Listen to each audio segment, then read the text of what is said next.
from the Department of Economics, Motivational University, welcome our esteemed guests, academicians, faculty members, participants, and our students to this anticipated seminar organized by the Department of Economics, Motivational University. To begin, let us extend a warm welcome to our Honorable Vice Chancellor of Motivational University, Dr. Nibedita ma'am. May I request you to come up on the dais and take the seat.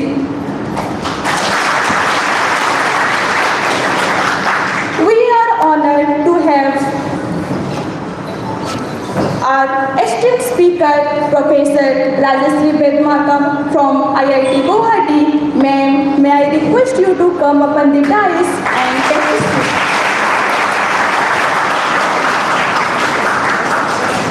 A warm welcome to the first student of this department, Sri Sudhanshu Negi. Sir, may I request you to come up on the dais and take the seat.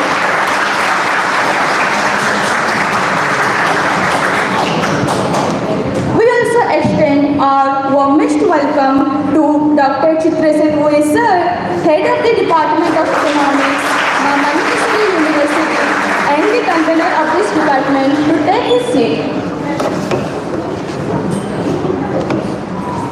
As we embark on this momentous occasion, it is our tradition to honor our esteemed dignitaries as a token of our respect and gratitude. Felicitation is not merely a gesture, it symbolizes our appreciation for their valuable contribution to academia and society. To begin, I would now like to request our students of economics to felicitate our guests exactly and as a mark of warm welcome.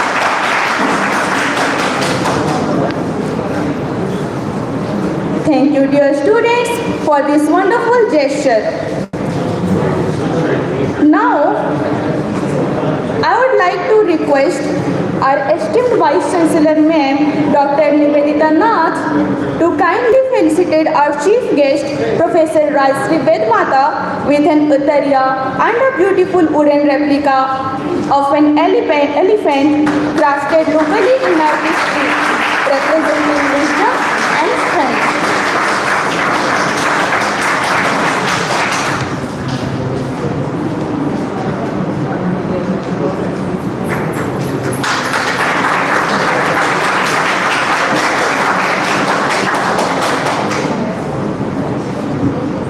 Now, I request our Vice Chancellor Ma'am to kindly felicitate our first student of this department, Sri Sudhanshu Negi, with an uttariya.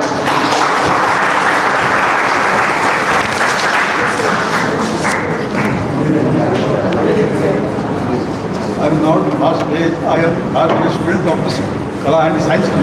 At that time, it is to the standard in the name of Kala and Science. Kalahandi Science Here College. and in industry. Student of first batch. I am the last student of very Kalahandi Science. Kalahandi Science College.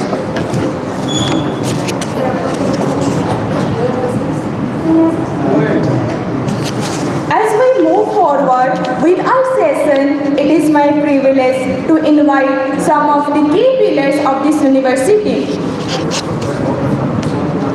And now I would like to invite Dr. Chitrasen Sir, the head of the Department of Economics and convener of this seminar, to introduce the theme of the seminar to set the stage for today's discussion. Thank you very much, Sonali sir. Good morning, everyone. It is my privilege to welcome you all to this special talk organized by the Department of Economics, MMU. We are honored to have Professor Nibedita, a distinguished scholar in development economics from the Indian Institute of Technology, Guwahati. At the outset, I extend my heartfelt respect to our Vice Chancellor, Madam Dr. Nibedita, Registrar Sir in absentia, all the esteemed faculty colleagues of different departments and my department, my dear students, the media persons, and all the distinguished colleagues who are present here. It is a privilege to introduce the theme of today's talk. The way we have organized this lecture for today's deliberation is, all of us have studied the idea of development, and when it comes to economics, the students of economics, they have studied a paper called Development Economics, and we want to inculcate an idea that development economics is not merely about numbers, policies and growth rate. It is deeply intertwined with the society, politics and human well-being. Today's session aims to unravel this complexity by exploring how development economics interact with the broader social sciences to shape research, policy and practice. The interdisciplinary nature of this discourse allows us to critically analyze economic policies, rural development strategies and welfare programs within their socio-political context.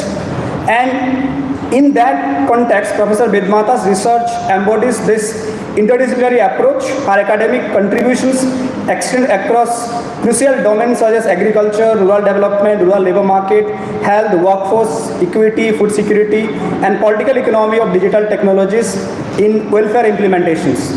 Her expertise makes her the ideal speaker to guide us through these pressing issues. And what is special about today's lecture is, ma'am has significantly worked on Kalahandi during a couple of years back, although that research has not been published. So ma'am would be talking about the field work that she has done in and around Kalahandi. And as we know, and the situation is changing in Kalahandi, it was often associated with poverty and agrarian distress, has been a focal point of development debate, not only in the field of economics, but if you look at any discipline, how it was debated earlier. So her fieldwork provides invaluable insight into the socio-economic realities of the region, offering a lens to critically assess development interventions and policy measures. This session will be instrumental in understanding how empirical research inform policy making and development strategies. Another important announcement that I would like to make, when ma'am, ma'am has contacted us to talk to all of you.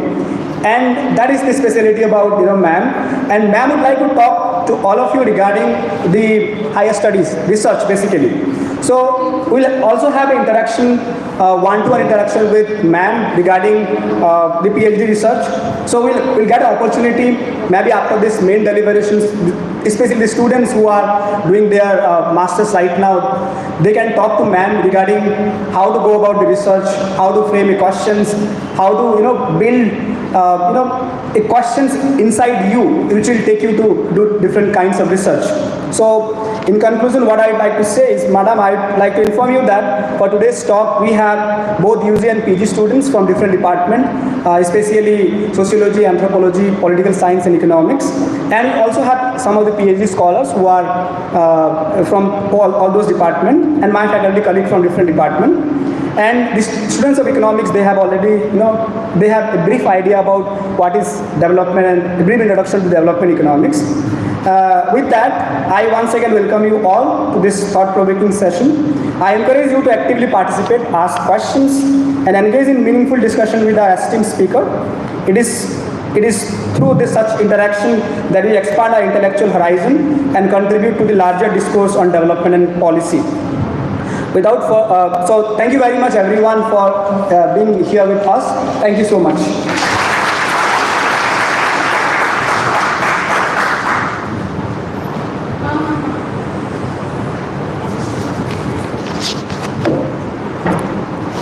Thank you, sir, for providing us with a comprehensive background of today's topic.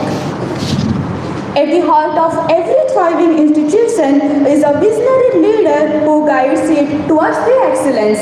Our university has been fortunate to have such a leader in Dr. Nibedita. It is now our utmost privilege to invite our esteemed Vice Chancellor in charge, Dr. Nibedita, to share a few words with us.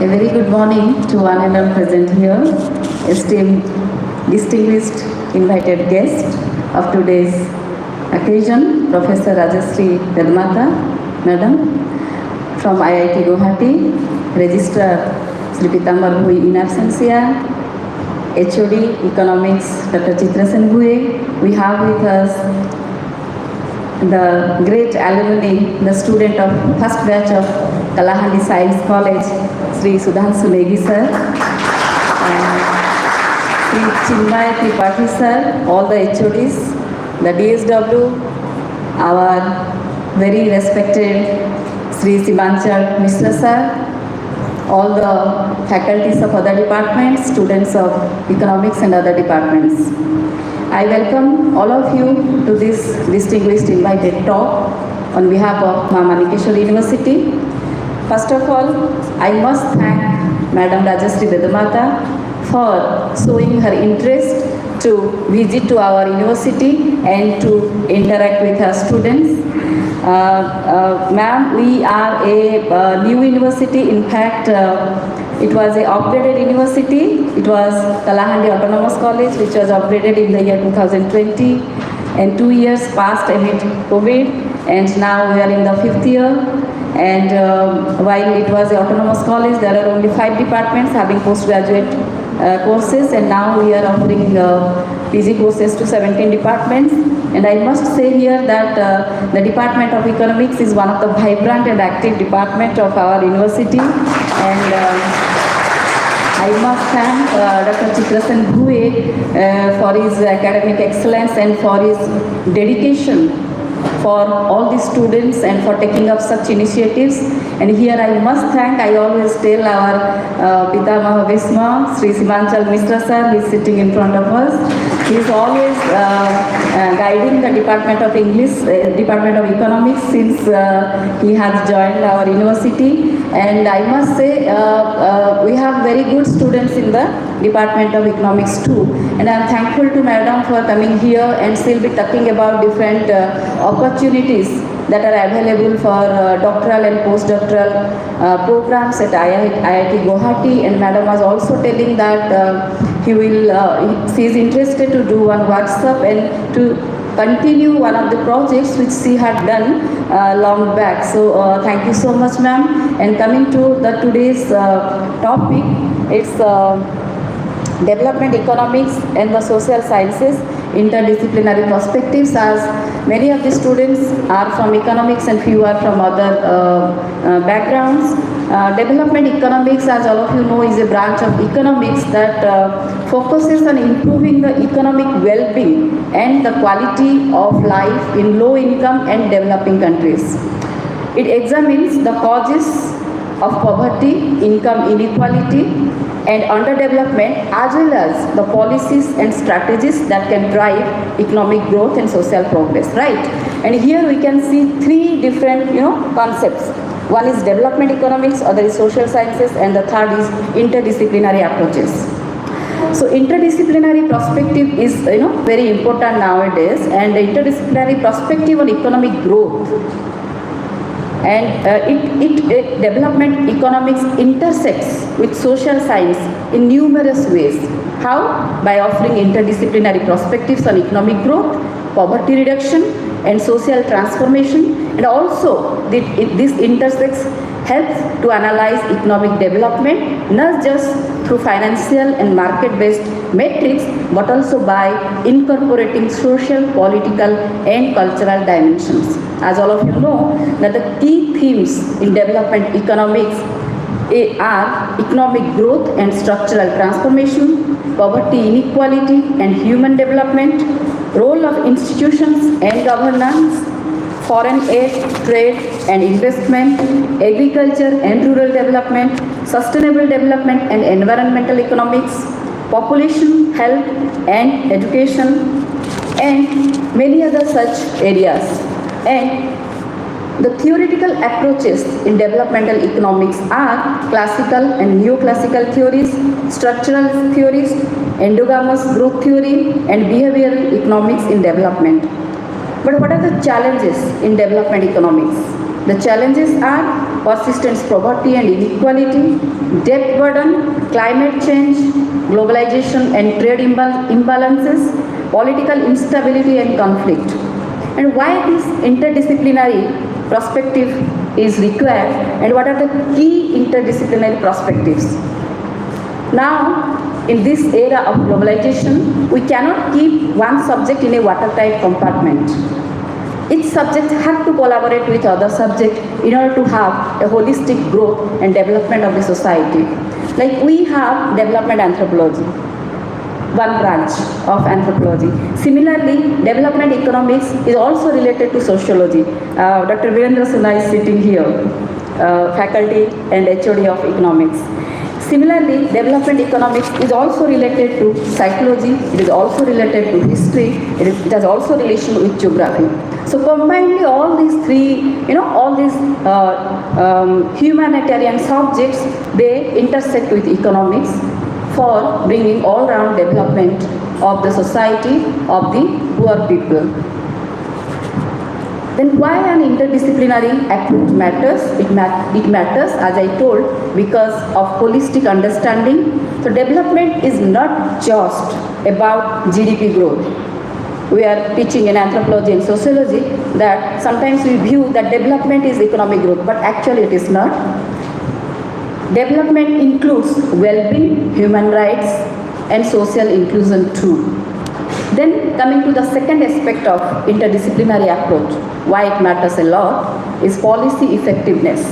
Policies that incorporate insights from multiple disciplines tend to be more sustainable and more effective. Instead of adapting or approaching only one subject, the perspective of one subject, if we adopt the perspective of all the subjects, then it will be more effective and more sustainable. And the third one is context-specific solutions, recognizing the social, cultural nuances that helps to create targeted and adaptable development strategies. I'll not stand between the resource person and you as a barrier. I just gave an introductory note to the students who are from non-economics background. Madam will be delivering us in more detail about development economics and this multidisciplinary and interdisciplinary approach. And thank you so much, madam, for once again for showing your interest. And I hope that our students will be benefited from your deliberations. And please listen to madam seriously. She'll be also talking about different opportunities at IIT Guwahati. I once again thank you, Sri Sudhanshu Negi sir, Sri Chinmay Behra sir, and all the HODs and all the faculties for joining with us. And I wish the Department of Economics a bright future in future under the leadership of Dr. Chitra Sanpue, Simanchal sir, and Sesdev Suna sir. Thank you so much.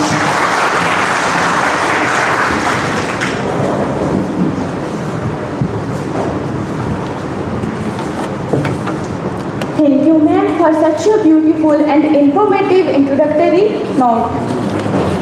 Ladies and gentlemen, it is now time to introduce our esteemed speaker of today's seminar, Professor Rajshri Bedmata, a renowned academician from IIT Guwahati, has made significant contribution in the field of development economics. To formally introduce our speaker, I invite Ms. Vandana Sahu, a PG second year student of economics, to do the honors.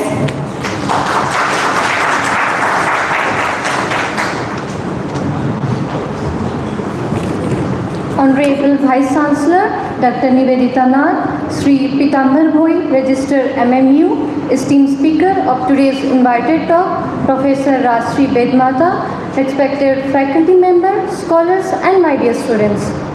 I, Vandana Sahu, a student of PG, Department of Economics of Ma Manikeshwari University, on behalf of Department of Economics, I welcome you all to invited talk. It is my privilege to introduce Professor Rajshri as renowned academician and researcher whose contribution to labor economics, rural development, gender and employment, health economy and social protection policy have significantly influenced both academia and policy making.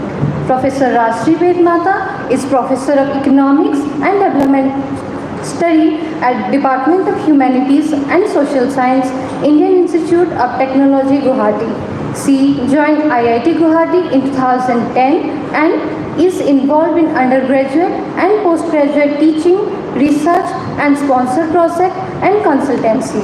She additionally an associated faculty at Center of Disaster Management and Research and the School of Business, IIT Guwahati. Her academic training is in the field of development economics.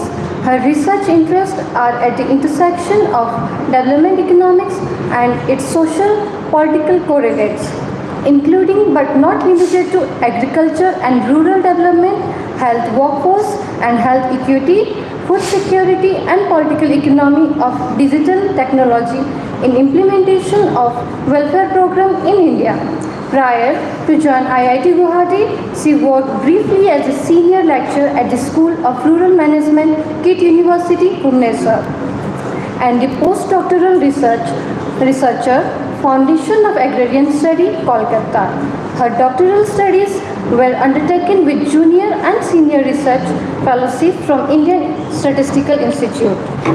Professor Rajshri has impressive portfolio of peer-reviewed journal publication with her research being featured in leading international and national journals including Taylor Francis, Springer, SEG, Elsevier and the Economy and Political Weekly.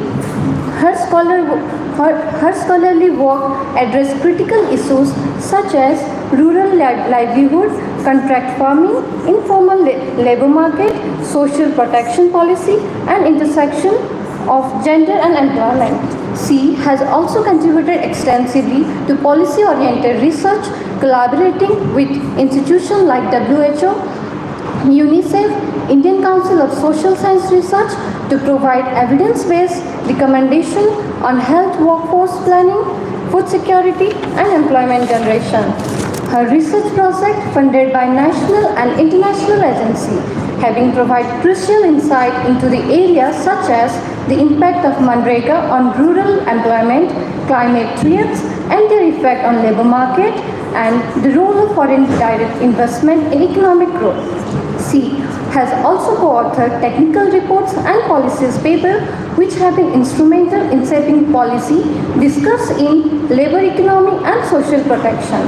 Professor Rajshri's excellence in research has been recognized with multiple accolades, including the Best Paper Award from IIM Calcutta and an international nomination for her work on food value chain and rural transformation.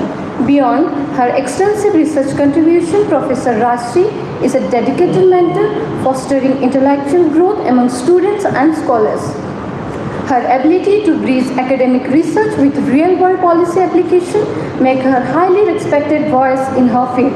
We are honored to have her with us today and looking forward for her invaluable insight. Please join me in welcoming Professor Rajshri. Thank you.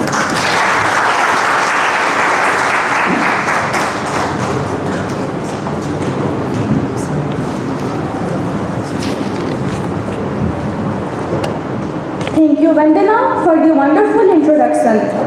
And now, without further ado, let us welcome our distinguished speaker, Professor Rajshri Bedmata, to deliver her talk.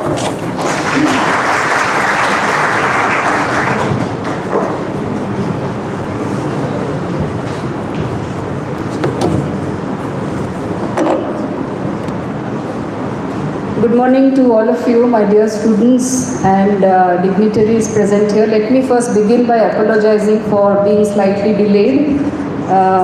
It is not good to make students wait because they have a long day ahead.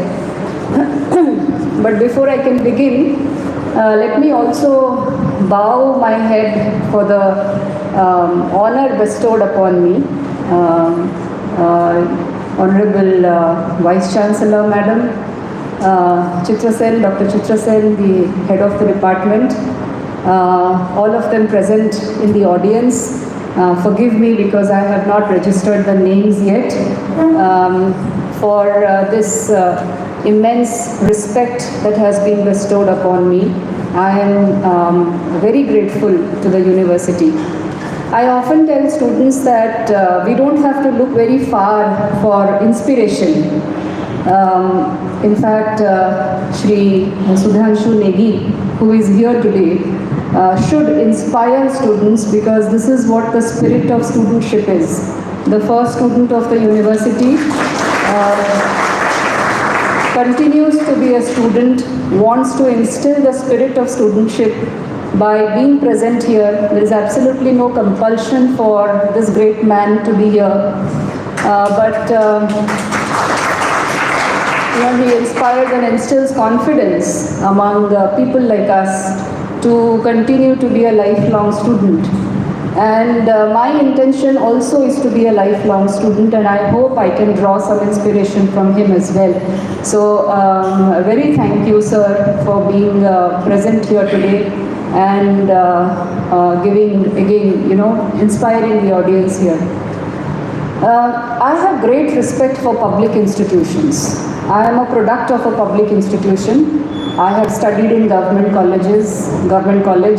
I have studied in a public university, and I am teaching in an institution of national importance today.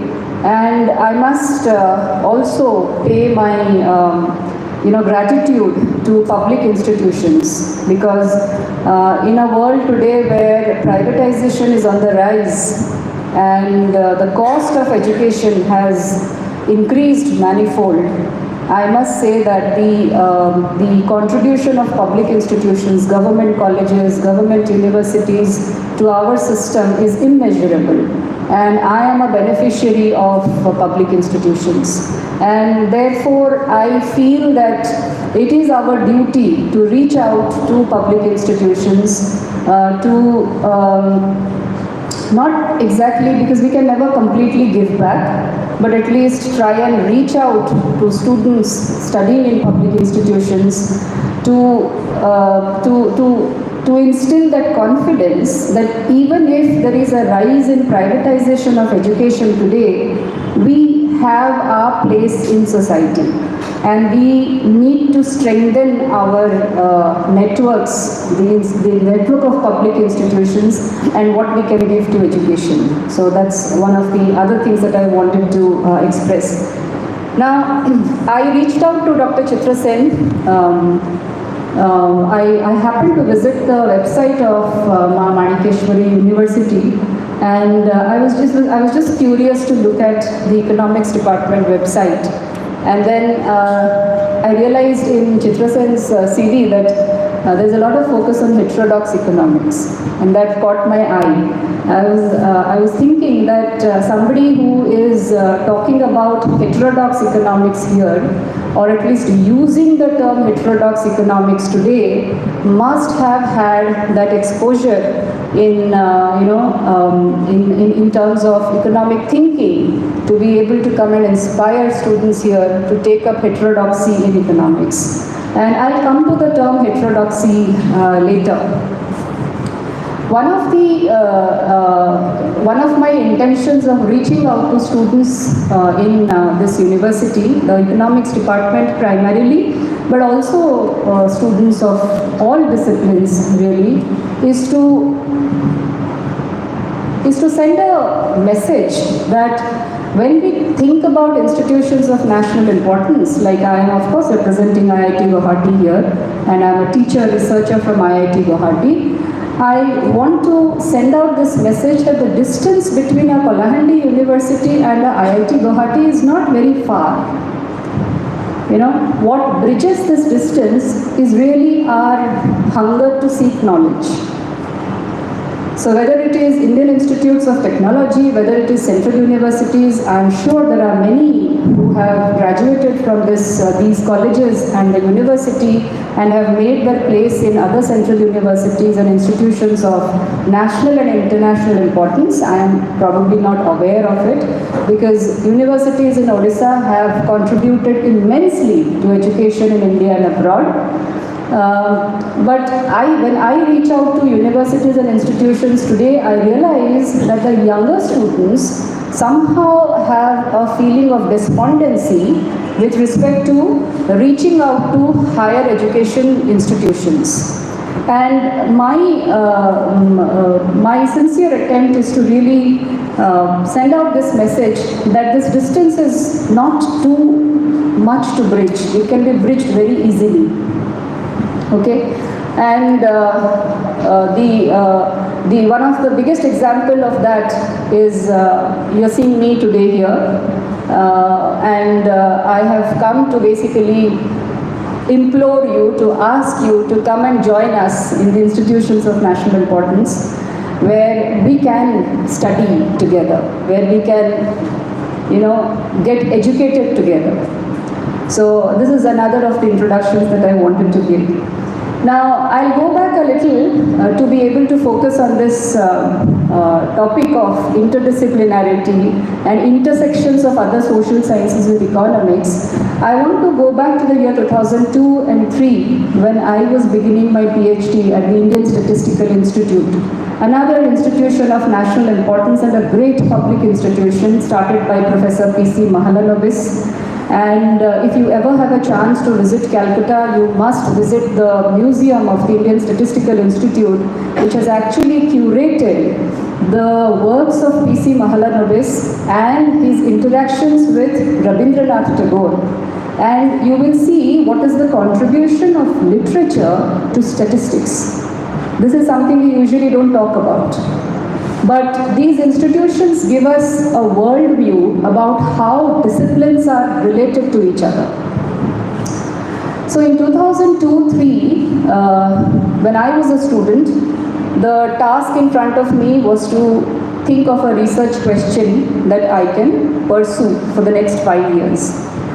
And I was working with my professor who suggested to me that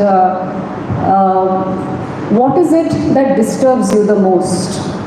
So I went to her, Professor Madhura Swaminathan, and she is the daughter of the renowned Professor M.S. Swaminathan. And when I asked her that, Madhura, what is it that I should work on? She said that, it is for you to find out what is it that you want to work on. And then, I spent almost 6 months thinking about what I should work on.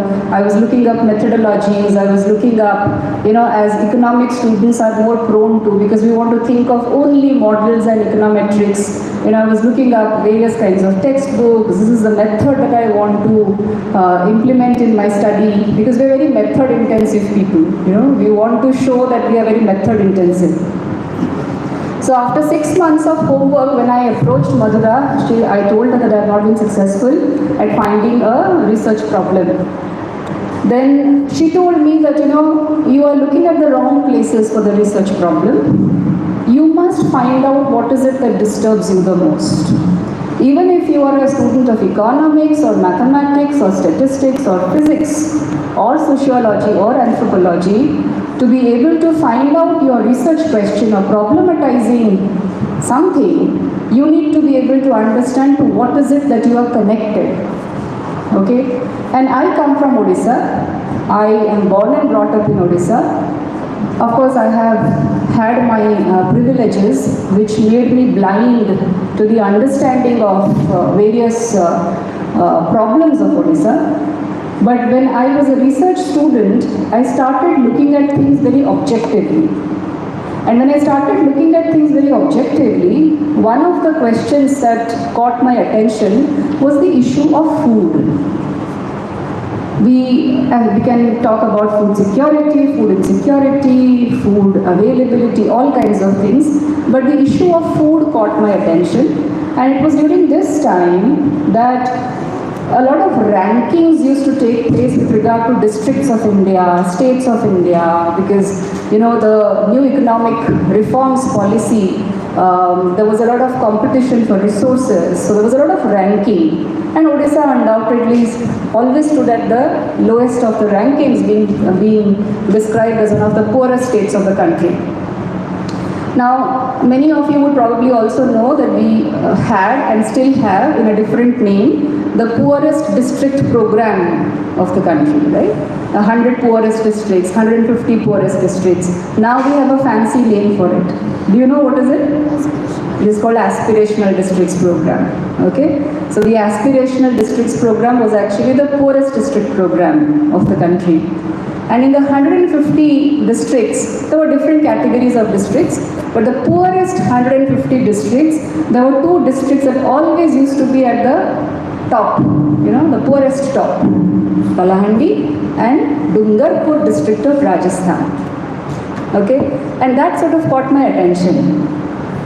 And of course, being a resident of Odisha, you keep reading newspaper reports about hunger deaths and so on and so forth. But when I became a student of economics, I started approaching this problem very objectively. And one of the classroom exercises that was given to us by my professor was to look at data and conclude on the basis of data which are the districts that are the most food secure and most food insecure. So there are different metrics of measurement and so on. And one of the most commonly accepted metrics is what was worked out by the World Food Organization. And in 1996, Rome, there was a declaration based upon which the food security definition was worked out. Many of you must have heard about availability, accessibility, absorption, and so on and so forth. Now, when I did that analysis, I saw that as far as the availability aspect of food security measurement is concerned, Kalahandi was at the top, which means Kalahandi did not have an availability problem. So why is it then the narrative around food insecurity in Kalahandi? I had done a very simple exercise. The exercise was net cereals per capita availability. And I still remember, if I can remember it correctly, I have a publication on that also. I think Kalahandi appeared as the 7th best district as far as food availability is concerned. Now then I started going back to the idea of sense entitlement analysis. I'm sure many of you may have heard about Amartya Sen and Amartya Sen's entitlement analysis. What was his thesis? His thesis was something very profound. May sound very simple now, but based upon rigorous data analysis of 100 years, Sen's analysis of entitlement and poverty and famines, for which he received the Nobel Prize in the year 1998 or 99, I believe, was actually based upon 100 years of data crunching, where he concluded that modern famines in India were not a result of drought, which was the popular conception that drought or dry area issues leads to famine conditions. What was his conclusion? His conclusion was that modern famines are usually not happening because of food availability decline, but because of food accessibility decline. And most modern famines, including the Bengal famine of 1942-43, occurred during a period when India was exporting food grains to other countries. So there was a food surplus, there was food boom in production, but you have people within your own country who do not have enough food to eat. Alright? And this entitlement analysis started making a lot of sense to me when I started doing an objective exercise of data analysis for our districts of Odisha. And then began my analysis of my work on the research question. I found the research question. I was struggling with the research question and I found the research question. Now when I went deeper into the research question, of course my focus was on the KBK districts of Odisha. And there's a lot of narrative around KBK districts. But something else that caught my attention during that period and which continues till today is that much of the narratives that we have built around this region is by researchers who are white men, The narrative around this region is built by foreigners who are foreigners of this region. Now, I don't have necessarily anything against them. Of course, one is free to conduct research in any part of the world. All right? You do not necessarily have to conduct research only from an insider point of view. You can conduct research in the USA also. You can go to Mexico and conduct your research as well.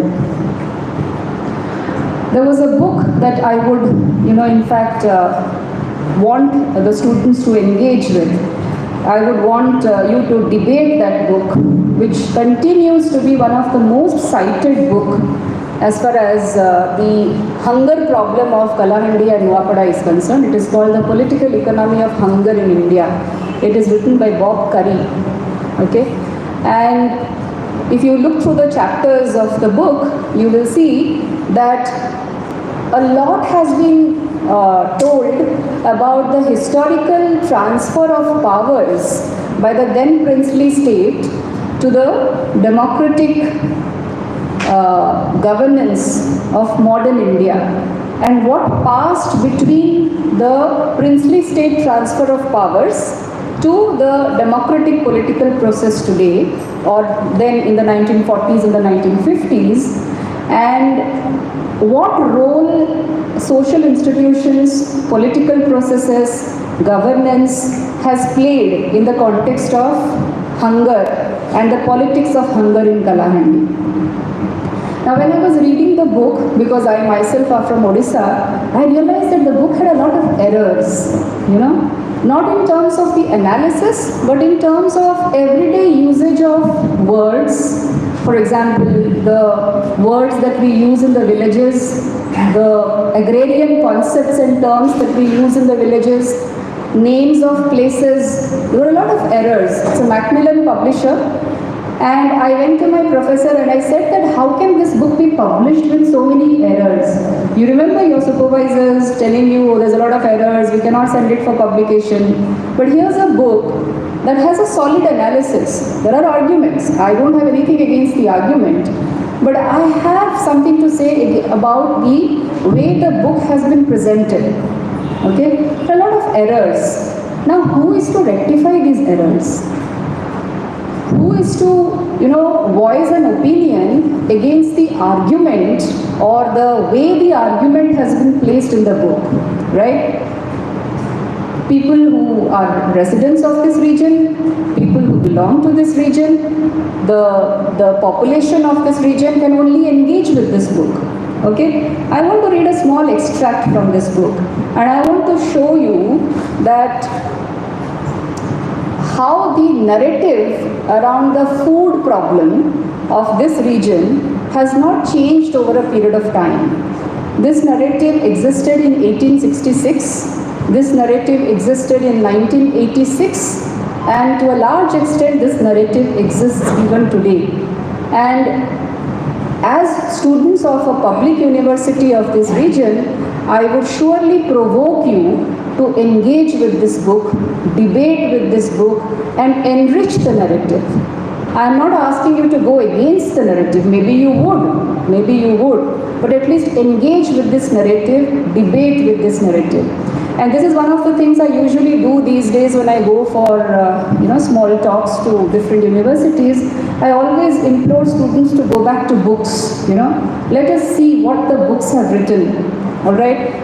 So this one says in its introduction, Writing in his Atmajivan Charita on his recollections of the great Odisha famine of 1866, the acclaimed Odia novelist Fakir Mohan Senapati describes how Mr. Ravenshaw, Odisha's great friend and benefactor, who had recently been appointed as commissioner, received a communication from government indicating that there was every likelihood of famine in Odisha due to drought. This reads as the introduction of his book actually. Please do not forget the fact that Bob Curry is an Englishman, and he is of course looking at the historical foundations of political economy of hunger with particular reference to Kalahandi and Noapada. And then he writes, two questions immediately confronted the new commissioner meaning Ravenshaw of the Ravenshaw University fame. Was there any need for government action to safeguard its subjects? Basically, the idea is that famine is about to occur, and Mr. Ravenshaw is asking that do we have enough safeguards in place to be able to deal with famines? Okay, and if so, what action was feasible? In order to prepare a reply to these questions, Mr. Ravenshaw decided to draw upon the knowledge of the clerks in his office or kacheri. So when Mr. Ravenshaw was asked that, sir, do you have enough safeguards for the famine that is coming up? And this famine was a drought. You know, the larger narrative then was droughts cause famine. And we all know that, you know, we are a drought prone area in this part of the world. So Mr. Ravenshaw asked the clerks in his kacheri, and what do you think? What is your opinion about the safeguards, whether they are in place or not? Two of these the clerks informed that there was no reason for concern about famine because there was sufficient food stored away in the homes of zamindar and dealers to last for a year. The clerks said that, sir, there's nothing to worry. The zamindars and dealers of this area have enough rice stored in their granaries for 1 year. So you have nothing to worry. Rice is there. Other clerks, on noting the response given by their colleagues, decided to embellish the story. The other clerks started thinking that we'll also add something to this story. To embellish the story and to inflate the food position in order to please their chiefs. The Zamindar of Gopalpur has 10 granaries stored with 300 maunds of paddy, said the Commissioner's Peshkar. Besides which, he has silos containing thousands more maunds. One could also get at least 240,000 maunds of paddy from Samo Sahu in Bhimpur. This is what the clerks are saying. Besides which, the small-scale dealers have granaries crammed with it. Following the example set by his fellow clerks, the Peshkar of the political department doubled the figures advanced by the Sheristadar, estimating the people had stored lakhs and lakhs of maunds in their homes. So the clerks gave the narrative that there are zamindars and small-scale dealers who have stored their granaries with grains. But the final reporting mentioned people of this region have stored thousands and thousands of maunds of grains. You know, grains being stored in the houses of zamindars versus the report saying that, look, there are so many people who have it, so people of this region have thousands and thousands stored. When he came to provide his response to the government, because the commissioner has to now tell the government, the commissioner replied that there might be a shortfall in Odisha, but there were sufficient paddy stocks for at least 1 year. However, Fakir Mohan was strongly critical of the commissioner for advancing such a conclusion and for failing to check the reports of his clerks more carefully before forwarding his final estimates to government. So this is what Fakir Mohan Senapati writes. The commissioner made a great mistake. Before reporting to the government, he ought to have made a thorough inquiry of how much paddy was stocked in Odisha, who held the stocks, and whether in the event of a general crisis, they would sell or distribute them. Yet it was ordained by Providence. This is the poetic way of writing, where he writes that it was ordained by Providence that 3 million Odias were to be hurled into confusion and death. In view of this, was it likely that the commissioner would see sense? You know, this is Fakir Mohan Senapati writing in his weekly. Now, what is the point that I'm trying to drive here? Many of you must have heard about P. Sainath's Everybody Loves a Good Drought, right? He was writing in the 1980s. And if you look carefully through the case studies of his textbook, you would see similar kinds of narratives, where there are government schemes that have failed, where are welfare programs that have failed. In fact, the term everybody loves a good drought he wrote it with a lot of sarcasm. Because if you are declaring it as a drought year, then there's a lot of goodies that comes to you, and then there's a lot of leakage from the program, so all is good for everyone, right? You declare a drought year and then people get things, and then things go on as usual. In 2010-12, 2 years, I conducted a survey in Kalahandi, Nuapada and Bolangir. In fact, 2 villages that we repeatedly visited in this block, Bhavanipatna block. We deliberately decided to do it in Bhavanipatna block because we wanted to see that the most accessible villages, what is the condition, So one can then think about what happens in the remotest villages also. So we visited Rojnaguda and Malgaon villages in this block, and unfortunately, 2009, our reference period was 2009-10 and 10-11, and both of these years were declared as drought years, severe drought years, okay?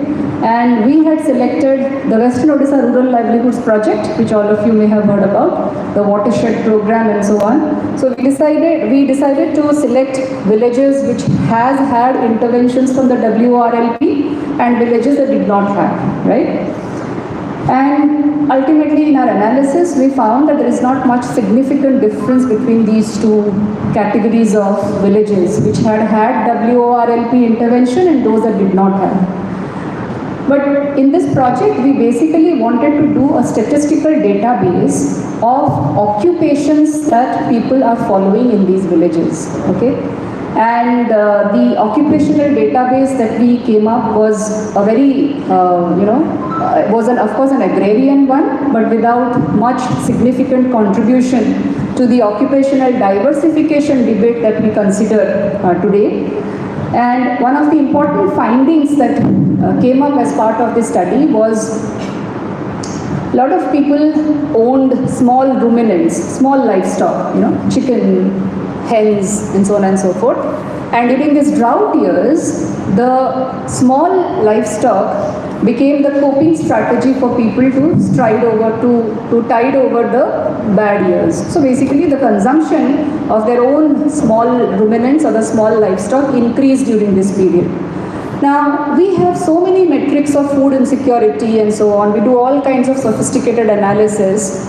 But for a research student who is going to do a village study, you don't have to look very far. The very fact that households are consuming their own livestock for consumption during bad drought years simply means that there is distress in this area. Okay? So then we need to question, what is the nature of this distress? Is the nature of this distress, how do you define the nature of this distress? Is it only economic distress? Is it a social distress? Is it a political distress? And this is where I want to center stage this idea of interdisciplinarity in social science research. We often always try to stick to our disciplines, As an economic student, we would say that, okay, I have a few research questions to pursue. These are my research questions. This is my methodology. This is what I want to measure, and I am done. But then ultimately, are you engaging with the larger debate? Like Bob Curry, when he wrote his book on political economy of hunger, what was he trying to do here? He was trying to paint a bigger picture of the region. And we somehow, and even if we are studying the region, we always, stay short of attempting to paint the bigger picture. What gives anybody the authority or the accountability to paint the bigger picture without studying the smaller pictures? That's the question that I'm asking. That's the question through which I would like to provoke you. I want to provoke you to look into this question of the big picture and the small picture. People put small pictures together to paint a big picture. There are external researchers who are basing it upon historical facts and figures and narratives and trying to paint a big picture. But when are we going to tell our own story? When are you going to tell your own story? Okay, so interdisciplinarity as a social science student, we have that responsibility of telling our own story. And there are many dangers of singular stories. The singular big picture story that has been told about Kalahandi is one of severe food distress, okay? The capital of hunger in India, all right? There is probably more to it, right? And this is the singular story that has been painted. But to be able to tell diverse stories about that region, or about this region, we need to write our books. We need to write about our struggles, okay? So this is where there's a lot that can be told about the emergence of disciplines, economics, sociology, this, that. But one of the things that I think all of us agree is that much of these disciplines started taking roots, particularly in the post-colonial countries, in the post-1940s period. When we started, when the idea of modern nation state started emerging, most of these disciplines started getting roots. But somewhere in the 1980s and 90s, because of as Madam was also talking about these watertight boundaries of disciplines, all right? So an anthropologist would say that, I reject this other discipline because I want to study this. But this rejectionism mostly started with economics, actually, unfortunately. Rejectionism of the other social sciences, because we want to be seen as the greater mortals among the social sciences, because we want to use our mathematics and our statistics. But in the pursuit of our mathematics and statistics, we have lost sight of our social problem. Who is to study that social problem then? I think at some point of time we need to, at least at this point of time where you have a new education policy which has its own problems, all right? Even if, we can debate that policy, we can do all kinds of things, but at least there is a resurgence of interdisciplinarity, where we do not need to reject certain questions as belonging only to economics or only to sociology. The question of development is central to not just an economist, also a physicist, I think. I think a physicist should also study the question of development. Why shouldn't they? Why shouldn't a statistician who is doing theoretical statistics not be interested in the question of development? Why should a student of English literature or Odia literature not be interested in the question of development? Everyone should be interested in the question of development. Why? Because that is the question that should be bothering us. We are in a land of underdevelopment. Even if people might say that we belong to a multi-trillion-dollar economy, the very fact remains that we are part and parcel of that poverty. So let us acknowledge our poverty. Let us, problematize our social problem and integrate it with our social sciences and take it forward systematically in terms of our research. Okay, so that is the overall sort of idea that I wanted to discuss with the students. And as I was telling Dr. Chitrasen also, that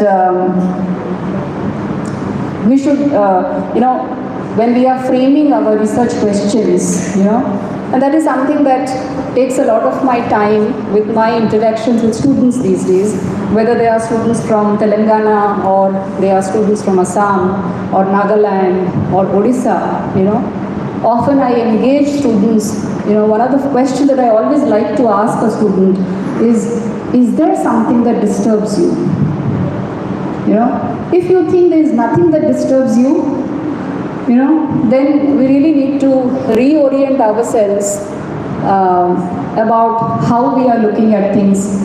And also why I said, lifelong studentship matters, If somebody who joined this university in the year 1960 finds inspiration to come and sit here, to at least listen to what somebody who has come from far is speaking about, I think we need to draw our lessons from here as to how we want to problematize our, our social problems. All right. If, as a student of social science, irrespective of whether you are from economics or sociology or political science, it doesn't matter to me. You know, if the problem, if your own problem does not, if your problem does not, seem important, then you are not problematizing it. There is a problem and there is problematization of. So how do we problematize it is something that should engage us as social scientists. And I would request, there are very young undergraduate students. I hear that there are +2, 11th higher secondary students also, try to integrate this into the social sciences. I would end my talk by, there's a lot of talk about employment, Whenever I listen to younger students, they say that, I studied +2 science and then I wanted to do this, I wanted to do that. I studied arts and the humanities without any vision of doing something, all right? And I often tell students that till the age of 22, 23, why can't we, education is important in itself also, right? It is true that, it provides you a pathway for employment, but if education is important in itself, why can't we dedicate those years to education? Whether you are studying sociology or political science or literature or anything, can you devote those many years, say 5 years of your youth for the sake of education? Study for the sake of education. Then think about, what we can do. In fact, I policy and in many places saying that, these are absolutely my personal opinions. This has got nothing to do with my institutional affiliation.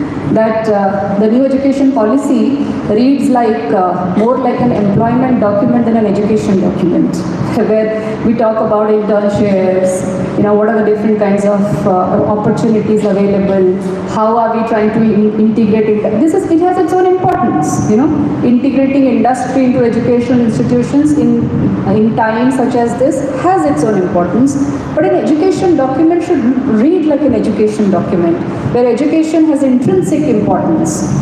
And students of social sciences often I see are disoriented in terms of thinking about what opportunities do we have, all right? And I think the biggest responsibility is on social science students to be able to problematize your social problems so that you can systematically, scientifically study them and bring them to the forefront and draw linkages with policy as far as the social problems are concerned. So I'd like to stop my discussion here, and I would also request students to ask me questions. But as Madam was also saying, one of my immediate I would say interests of visiting the university was also that our PhD program advertisement is out. It has just been released last week, and I invite students, economic students. This semester we have not advertised our development studies program, but in December of this year we will be advertising for our development studies program as well, where we take students from all disciplines. But for the economics program, we are mostly looking for masters in economics, and you need to qualify your NET exam. You don't necessarily need to have a JRF, but you need to qualify your NET exam, so that will shortlist you for the program. And once shortlisted, you have to visit IIT Guwahati and write the entrance exam. And we also pay travel fare for writing the entrance exam. We provide free hostel accommodation for writing the entrance exam. And I am very keen that students from your university join our PhD program so that we can continue our research in this area. Because the best way to conduct research, in-depth research, is through PhD programs. And so I would invite all of you to apply for this program and join the PhD program of our department. The information is online already. I forget the last date of application, but it should be somewhere around April end or so. This is one. Second is we also have a postdoctoral program. So students who are completing your PhD here can also apply for our postdoctoral program.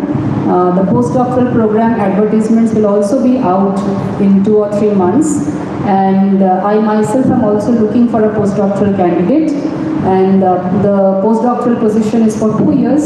So if you have already worked on your PhD and you want to extend your PhD in the form of postdoctoral work, you are most welcome to come and join us in the institute. And of course, there's a fellowship for the postdoctoral program also. Undergraduates, we have a master's program in development studies.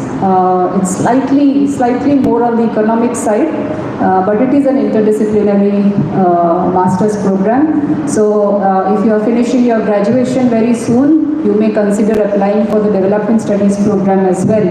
And in our development studies program, if you score a CGPI of 8 and above, and if you get a PhD position in any IIT, if you clear their PhD program, you can get full fellowship as well.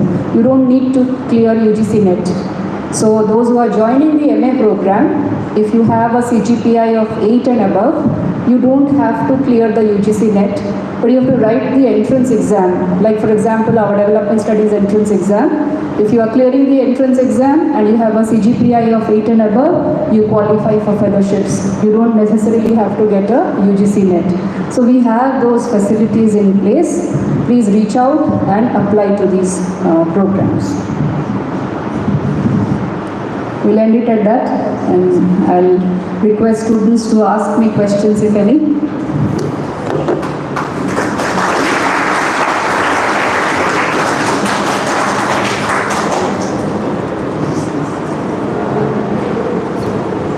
So now this floor is open for the Q&A, and ma'am is multilingual, so you can ask in any language. No, not in any language. The language that they know actually. So you can ask in Odia, I can speak in Odia, I can speak in Hindi, I can speak in Yeah, you English. can do this fine. And regarding the master's program, if you have any questions, regarding the PhD program, if you have any questions, and regarding the idea that's proposed for development economics, now it is open. And it is open for everybody, not for the students. It is open Yeah. for everybody. Thank you.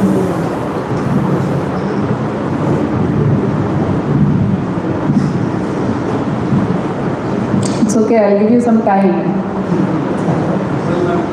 Yes, yes, sir. I think I will do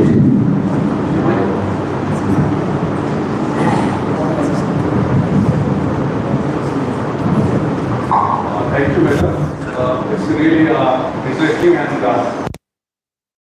interactive, as you say. I begin with again the same regarding of state with the supervisor. My supervisor was Professor Panini, M.N. Panini. He is happily nephew of M.N. Srinivas.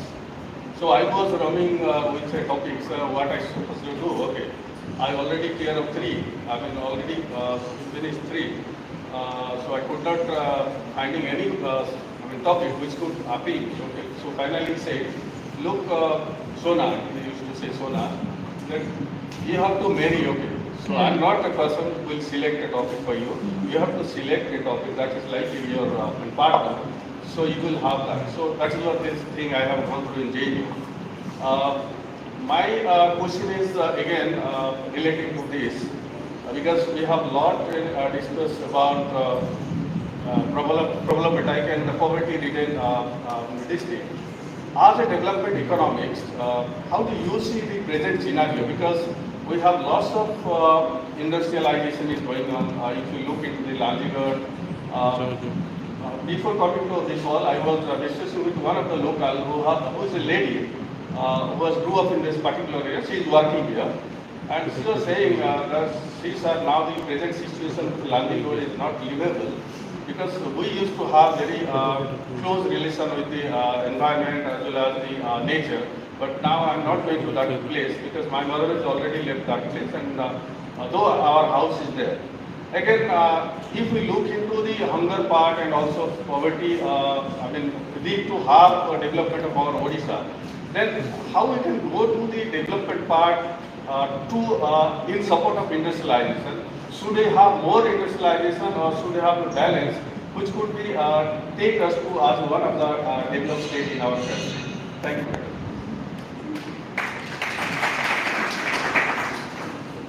you. Thank you, sir.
You would see that what we consider as regular work, okay, the formal and informal sector, what has happened in the last 11 years since the latest NSSO data that we have 2011-12, after that since 17-18 we have PLFS data, what we see is that of course overall levels of employment has slightly gone up with a very brief period between 2017-18 to 2021-22 where we had this historical rise in unemployment rates, but after that there has been some correction in unemployment rates. The striking characteristic of today's unemployment is that there is increased informalization in the formal sector. So we were talking about formal sector and informal sector, but now we are talking about increased contractualization in the formal sector, increased informalization in the formal sector. So the very nature of formal sector is also changing for us. So which means that the proposed models of development, whether it is Lewis, Todaro or other different kinds of models, the new growth endogenous models, exogenous models, all of these simply failed in the context of countries, South Asian countries like India. So that definitely means that we need to come up with our own models of development. And being a country as huge as India is, we have to look at the regional story, the politics of the regions. The politics of the regions has to drive the development story. Whether Lanjigarh needs the industrialization of the kind it is having now, it requires a lot of public action. It requires a lot of public theorization of what kind of development we need here. And it is of course a highly political question also. You cannot divorce the politics from the economics here. Okay? So it has to be, a marriage of politics and economics here. Of course, that is what will design the story of development here. which is, there's no simple answer for this kind of a question, as you probably also know, because that is, of course, where the role of social institutions comes in. For whose development? What is the constituency of that development? What are the characteristics of the constituency where development needs to be carried out? We haven't even started talking about caste and class and gender and so on and so forth. Now, in the context of employment, one is, of course, there is a lot of contractualization and informalization in the formal sector, which I see as some kind of a distress, of course, because minimum wage rates have risen, real wage rates have risen. There is some kind of transformation taking place there, but there's a lot of distress here because there is informalization in the formal sector. The other most important thing that I am currently working on is, we look at, of course, we look at unemployment, underemployment and so on and so forth, but now we're looking at this concept of potential labor force. Those who ideally should be in the labor force, but are not counting themselves as or identifying themselves as labor force because there is a lot of discouragement. You must have heard about this concept called discouraged workforce, right? Among all the concepts of employment and unemployment that we have this concept called discouraged workforce, where you are in the age, in the demographic, where you should be contributing to workforce, but there is simply not enough work. You want to supply your work to the economy, but there is no demand for you. Alright. The other is, there is this big debate going on that the choice between leisure and work. We have this in a very big way in economics, that if you are not working, that means you are choosing leisure over work. Okay? So, this choice of leisure, how are we reading this choice of leisure? Because economics has no other way of defining this. It's either work or non-work. It's either employment or not employment. Okay?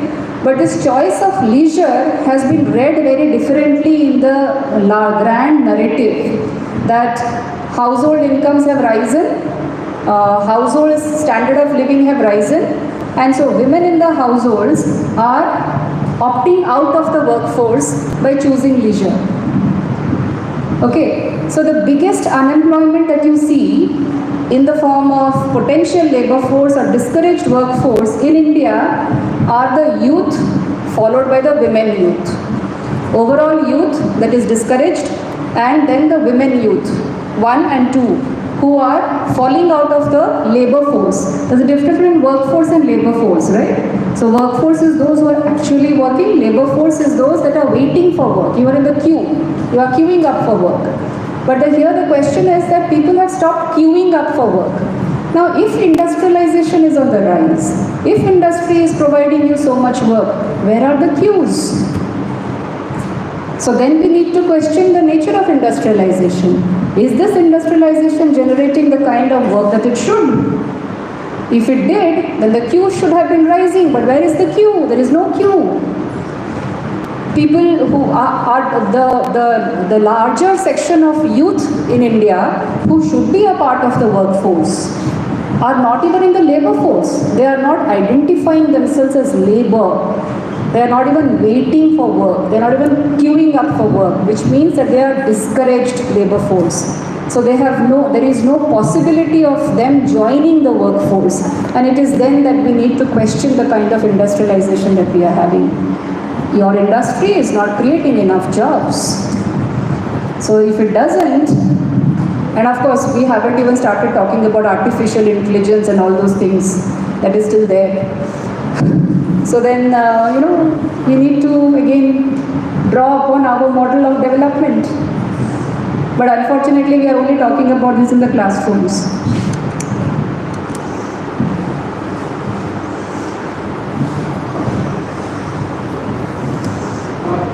Nice time this program. I am Govinda, PhD scholar from Department of Economics.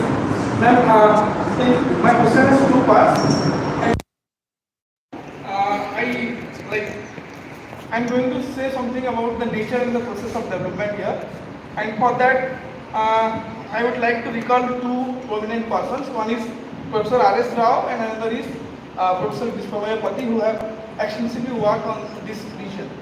So if we go by the idea of Professor R.S. Rao that the nature of capitalist development is such that first it will quote unquote free the labor from the feudal lords and then use them for the capitalism and the capitalist development.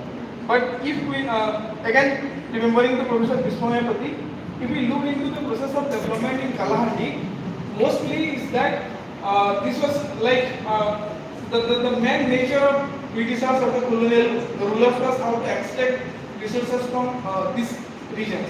And one of the way to extract resources is to increase the productivity of the land.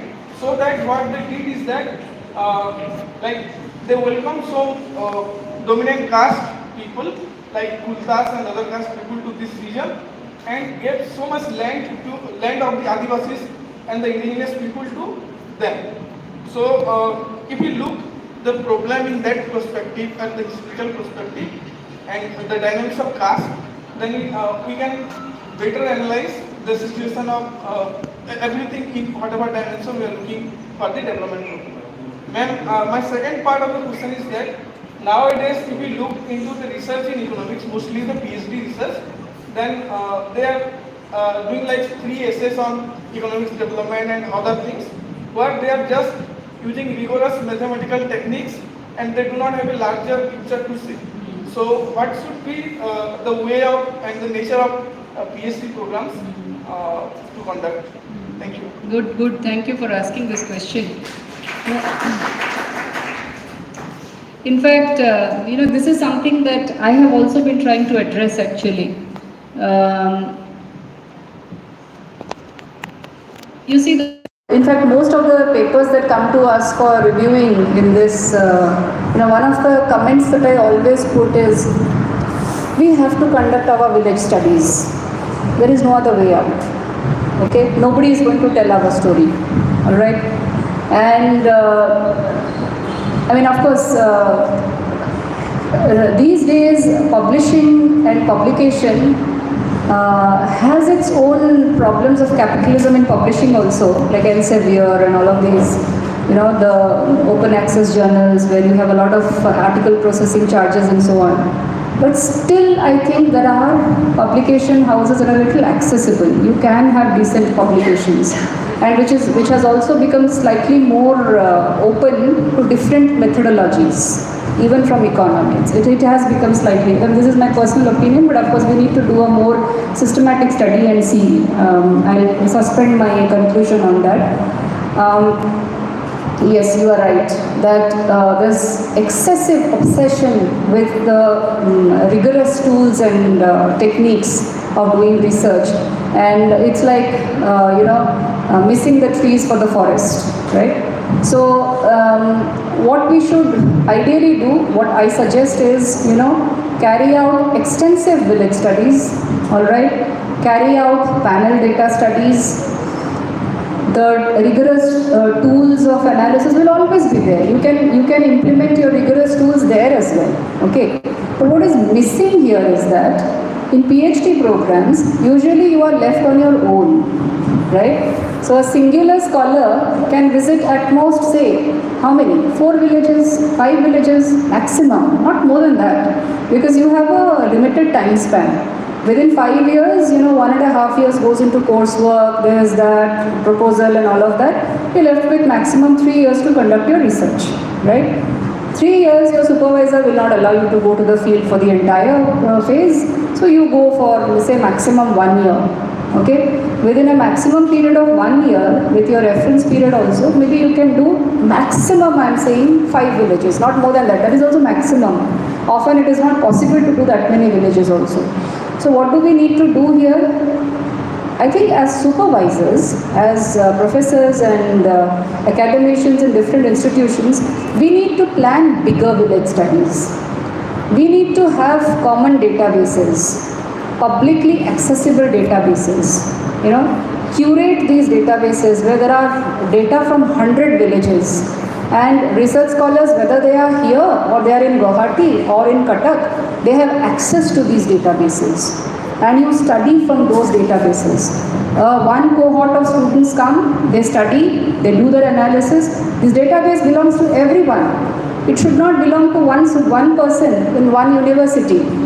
Alright, we need to curate those big databases, conduct these extensive studies where generations of students can do the analysis. You know, what is the purpose of public university otherwise? Why should your research be left to your own? My research should be available to everyone, right? Somebody else coming tomorrow should be able to access my research and extend it. Okay, so that is one way I see that we can democratize our research, you know, not keep it to ourselves, open it up, give it to everyone, let them extend it, you know. There's nothing, you know, sacrosanct about it. It's just data, it's about people. I have collected it 10 years back, so what? Let somebody else use it 10 years hence and take it from there. This is how village studies are done. Okay, so that is I think the way we can resolve this problem.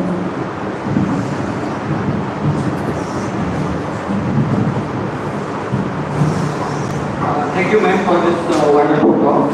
I am also present faculty at the Department of Economics here. Sir, your talk, ma'am, your talk. Interesting point which we have been thinking at the Department of Economics as well. So I will make some of the points. One thing that you mentioned in the talk is about the contribution of literature to statistics.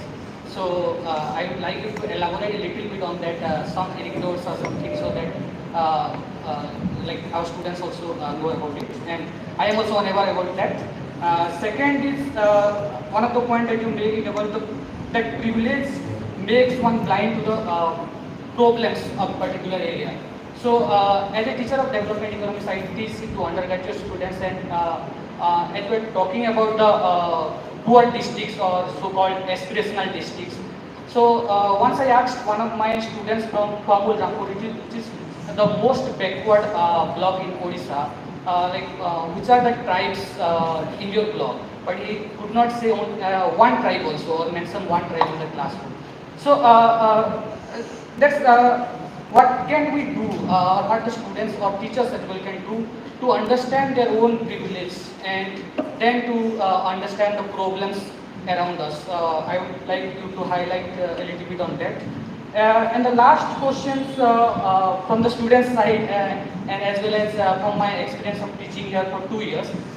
When it comes to research or higher studies, particularly for women, I was reading one article yesterday. So the author was Anandita Bhadra, professor at Behavior and Ecology Lab, Indian Institute of Science Education Research, Kolkata. So one of the questions asked to her in the interview was about the presence of women in higher education. And she was saying that once we move from lower level of education to higher education, the dropout rate among women increases a lot. And this I have also experienced. When I see the classroom compositions in undergraduate or postgraduate program, it is 50-50 male and female. But from my experience, when I was doing MPhil in University of Hyderabad, there were 25 seats, and in my batch there was only one woman, 24 men and one woman. So, so I completely relate to this argument. So I will quote 2-3 lines from her interview also. So when she was asked about the presence of women in higher education, she is saying that when it comes to the science, often families would say, how can you now go up to do a PhD somewhere else? If you are doing a PhD and you get married, what about your family, your husband's family? Sometimes someone else puts pressure on you to have children, or women themselves want to have a child. And the biological peak age coincides with the peak age of PhD research also. So then often women make the sacrifice and drop out. So as you were saying, in terms of labor force participation also, women do opt out. And in terms of sense idea also, when we talk about our imagination, our expectation, it is formed on the basis of our material conditions. So what I have experienced in my 2-year teaching is that many of the women, female students who are interested in joining higher studies, they are opting out before they can do anything, because there is a lot of pressures. The choice is either you get married or get a PhD instantly. So you don't have any time after completing your masters to prepare for PhD. So if you can give some advice to women students also, or encourage them, how can rejoin or go for higher studies? Thank you, ma'am. Thank you for asking this again. So, recently I was in a talk in the Department of Economics in Tripura University. So March, is Women's Histories Month. Wants to talk about women in the month of March only. So I was invited there. This is a self-invitation. This is not on you. I invited myself. But I went to Tripura and they wanted me to speak about gender mainstreaming. Very catchy word, very catchy phrase, gender mainstreaming, mainstream gender. But often when we use the term gender, we only think women. But gender is actually about everyone, not just women. And I was telling that one of the biggest problems in the pedagogy of economics is that we don't want to call a spade a spade. We want to use the term gender mainstreaming, but we don't use the term patriarchy in classrooms. I also identify myself as a feminist economist, and I have done a lot of work on women's employment and care economy. Currently, there's a lot of ongoing work as well.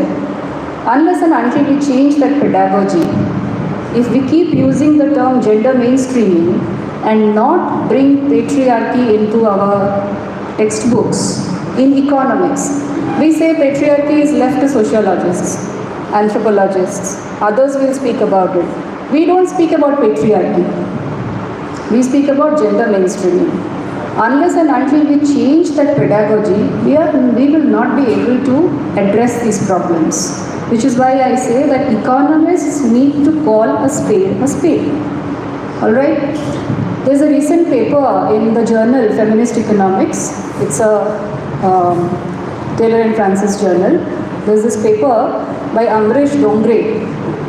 He's written actually, in fact I was one of the respondents for that paper, so which is why it's very nicely written paper, you must certainly read it. He talks about women in economics in India, okay?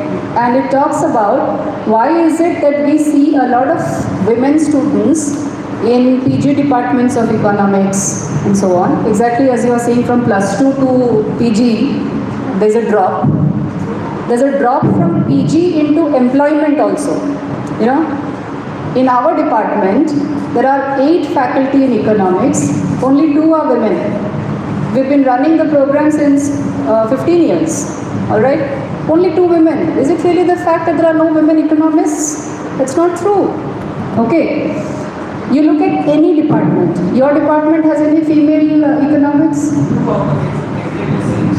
So that's what I'm saying. The ratio is exactly the same.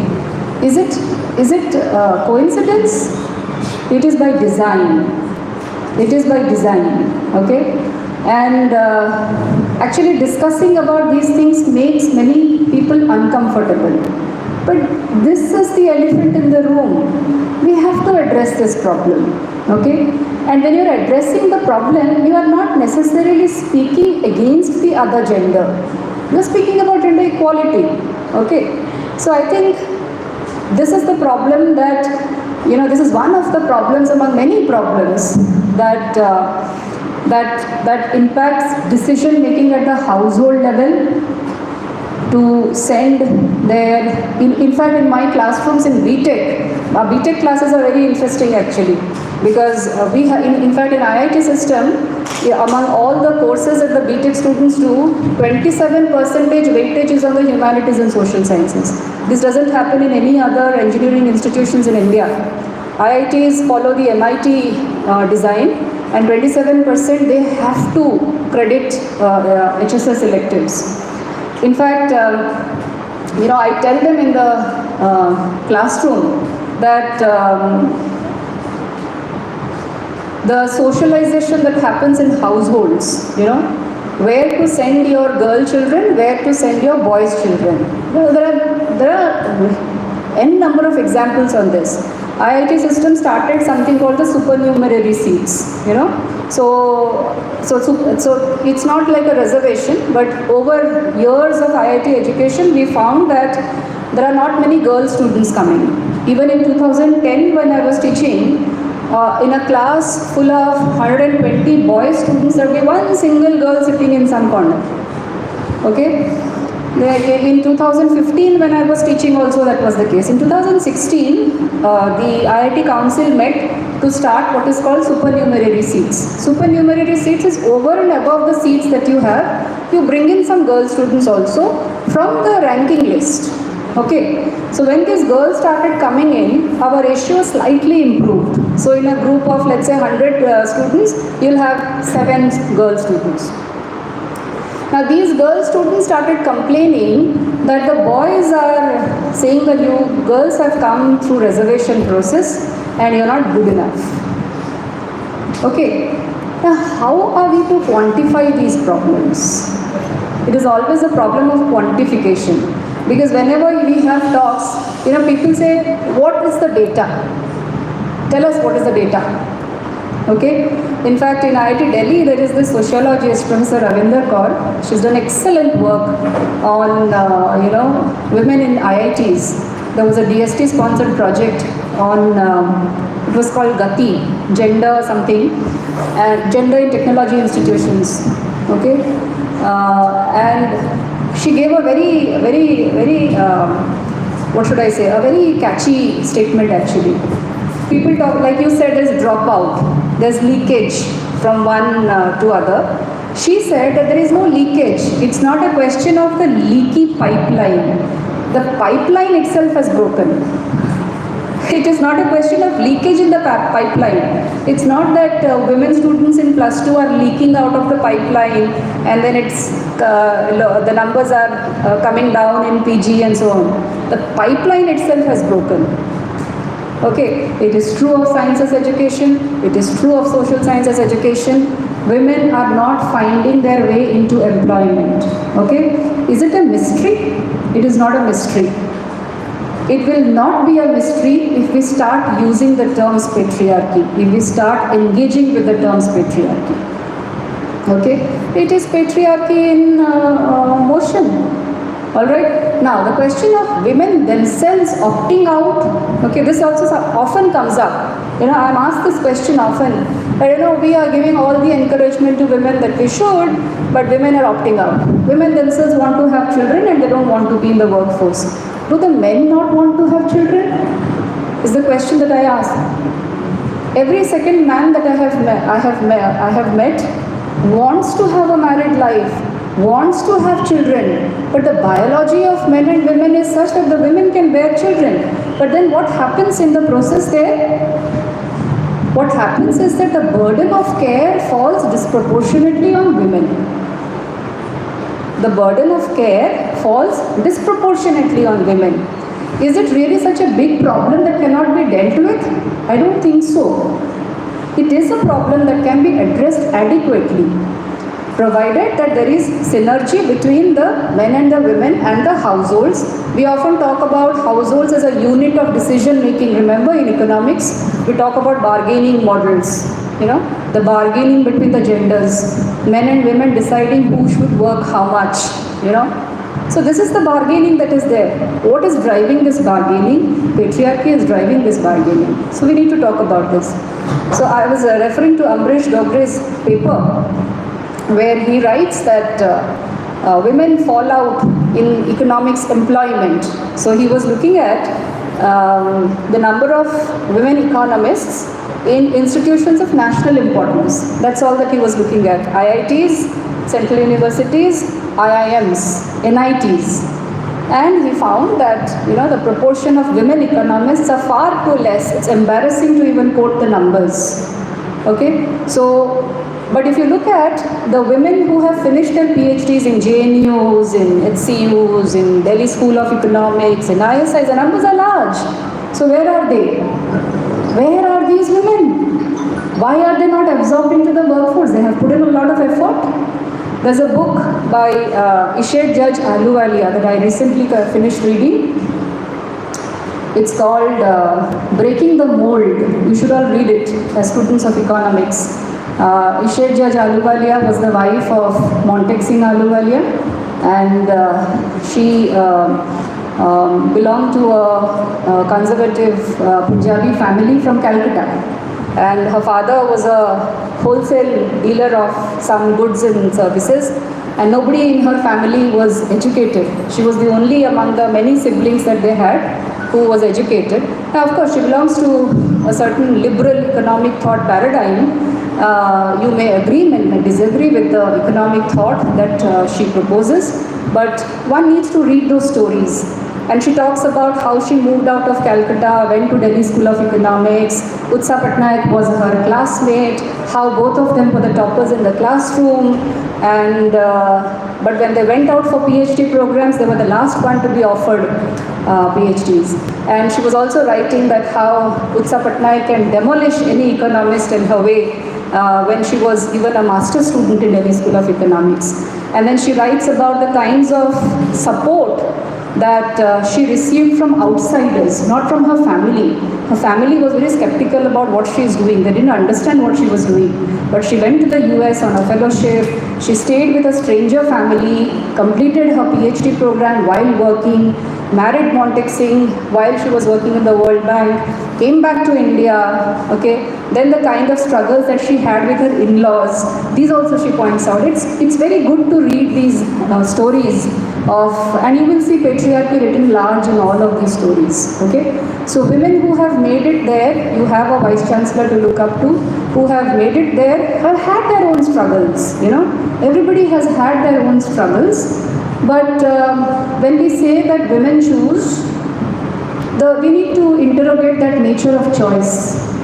Is it really voluntary choice or involuntary choice? Because you're socialized into thinking that the burden of care is primarily yours.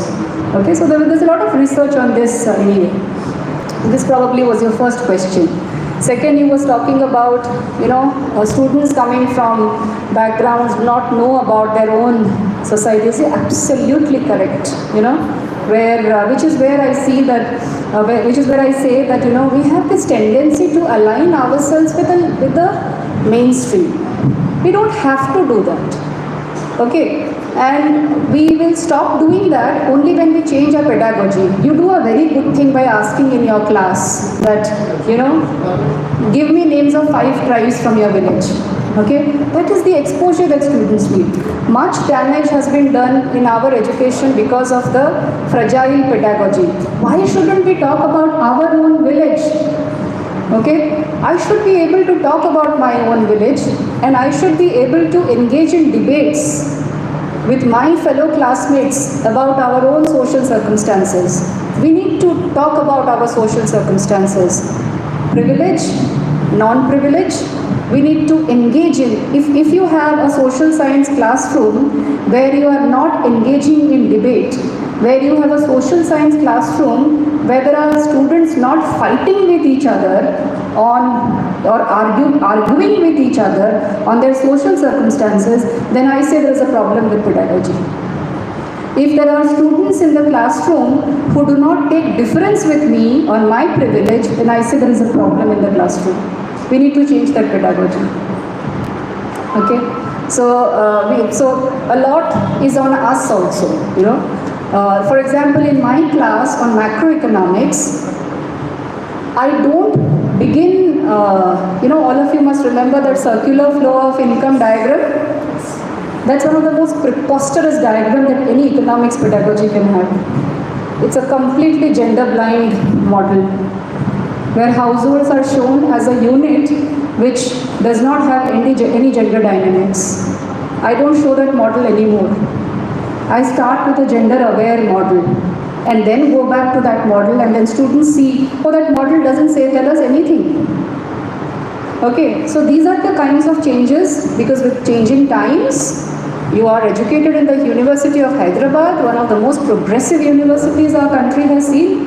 We need to bring those pedagogy to our classrooms. We have to share a little responsibility too. That's what I think. You had a last question also, which I can't remember. Poet and professor, yes. So, ISI has a lot of, you know, ISI is a small, I always say it's a village. You know, it's a village actually. It's actually located in a village also. So there is a lot of legend about the poet and the professor. Poet is Rabindranath Tagore and professor is P.C. Maulana. And Mahalanobis's idea of beginning Indian Statistical Institute started with the physics laboratory. Mahalanobis was a physicist. Okay, he was not an economist. He was a physicist. He was a physicist who started the Indian Statistical Institute, who took a little interest in economics. But we know him as the foremost economist proposing the second five-year plan model, But he was a physicist, okay? And Mahalanobis contributed immensely to the survey of Bengal famine, which Amartya Sen later published as his work on poverty and famines, the findings, and he got the Nobel Prize for it. That's the power of education, okay? Radha Kamal Mukherjee, Mahalanobis, they all conducted survey by foot, okay? And much of these ideas about what is it that they should see in the study area, what is it that they should put in the questionnaire, came from Tagore. Tagore was telling them what is it that should go into your questionnaire. There's a lot of communication between the poet and the professor in terms of letters. Mahalanobis used to discuss with Tagore. I'm thinking about starting an ISI, the name Indian Statistical Institute, what is it that we should have in there. In fact, in Indian Statistical Institute, we don't use the term department. Anything, statistical unit, sociological research unit, economics research unit, that is how it is called. This was the brainchild of Mahalanobis and Tagore, who said that there is nothing called statistics or mathematics in silo. They form a part of the unitary whole. So you should not have departments, you should have units.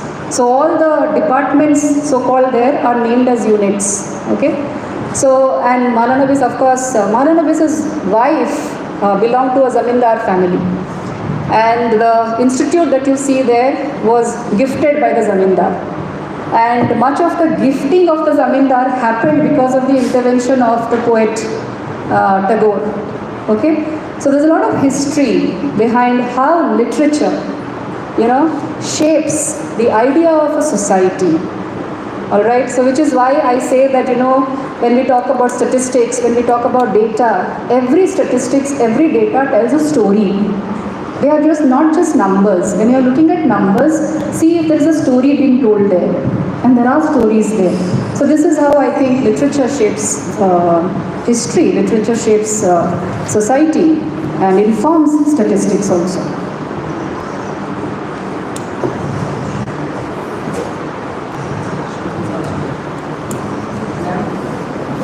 More questions from student side. Okay. Is that okay? Yeah, no problem. No problem. Indeed, a very nice presentation and very dynamic one. I have a few points to make, although over a period of time, during 36 years of my service, I have done a bit of work on different fields. More particularly that you talk about outsiders. They used to have framed this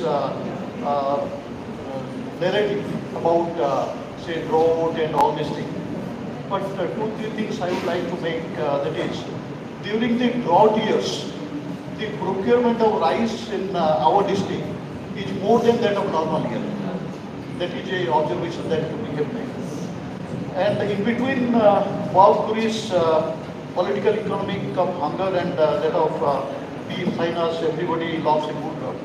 I would like to mention about an article by Richard Mahapatra.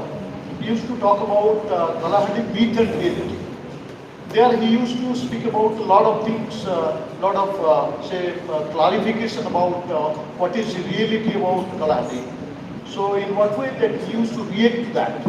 Because in one of the, in your deliveries you say that error about the book.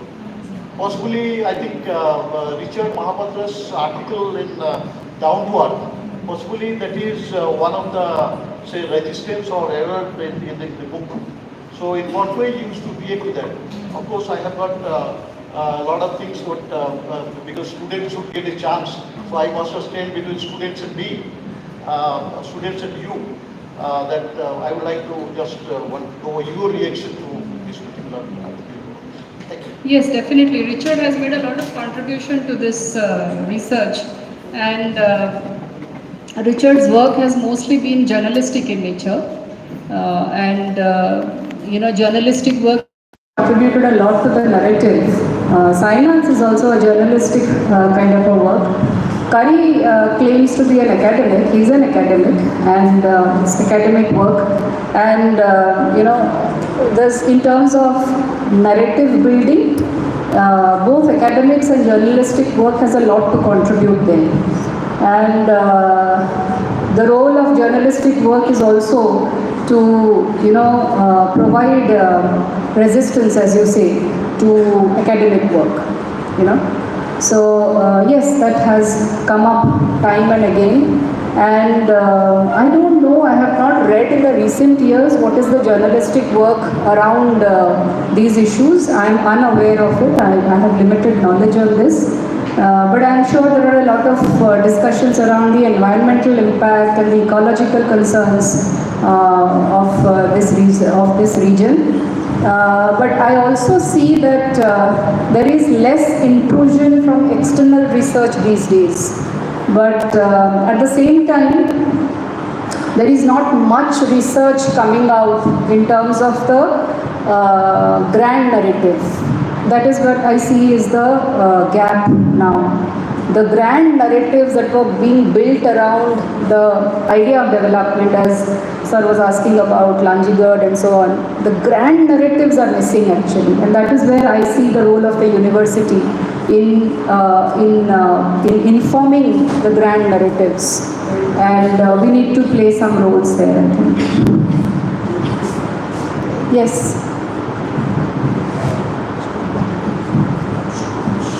Students.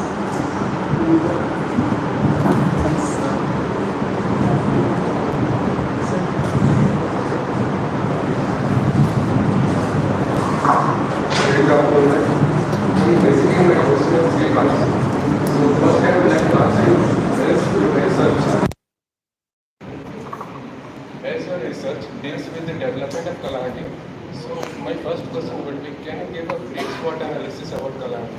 So that would be my first SWOT analysis. SWOT analysis. Strength, weakness, opportunity, and threat. And then my second question would be, what would be your advice for neophyte researchers?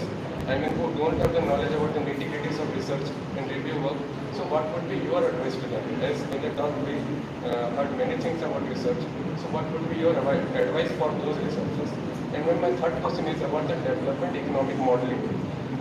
I don't remember who said this, but I think it is an MIT professor who argued that all models are wrong, but some are insightful. So how can we argue that if we develop a development economic model that will be correct for us? Because as we study in economics, there are two parts of economics, positive and normative.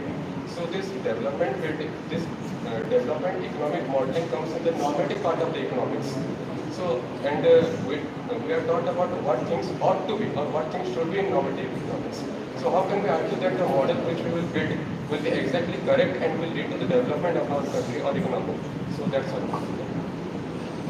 Thank you. SWOT analysis is not something that we should, encourage for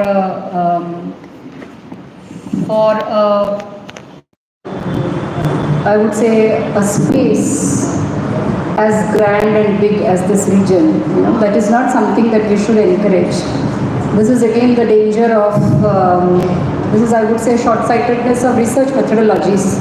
That we, this is the danger of not engaging with the problem, but engaging more with the method. It's not even a methodology, it's a method. SWOT is a method that we,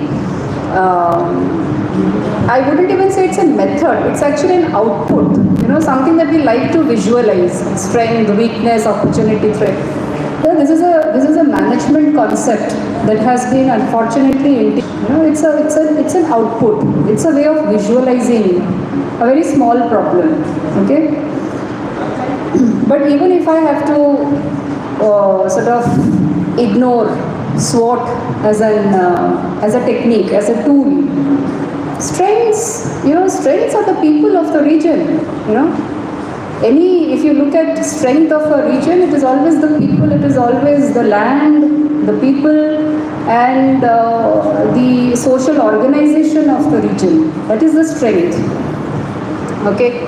Why is it that we talk about India being a populous nation and what India has to contribute? Because of the sheer demographic of this nation, isn't it? That's the strength of India, isn't it? So similarly for any region or regional development, if you look at the strength, it is land, people, and the social organization around land and people. Okay? Weaknesses, there are many, social institutions, the class differences, the caste differences, the inequality of land ownership, inequality of land access, inequality of resources, policy, these are the weaknesses basically, which applies to most societies, and it has to be very context specific, and more so for the case of Kalahandi also. Opportunities, again many. Your strengths are your opportunities, right? Resources, land, what you can do with those resources. Policy can be an enabling factor for those resources. Threats I would say is,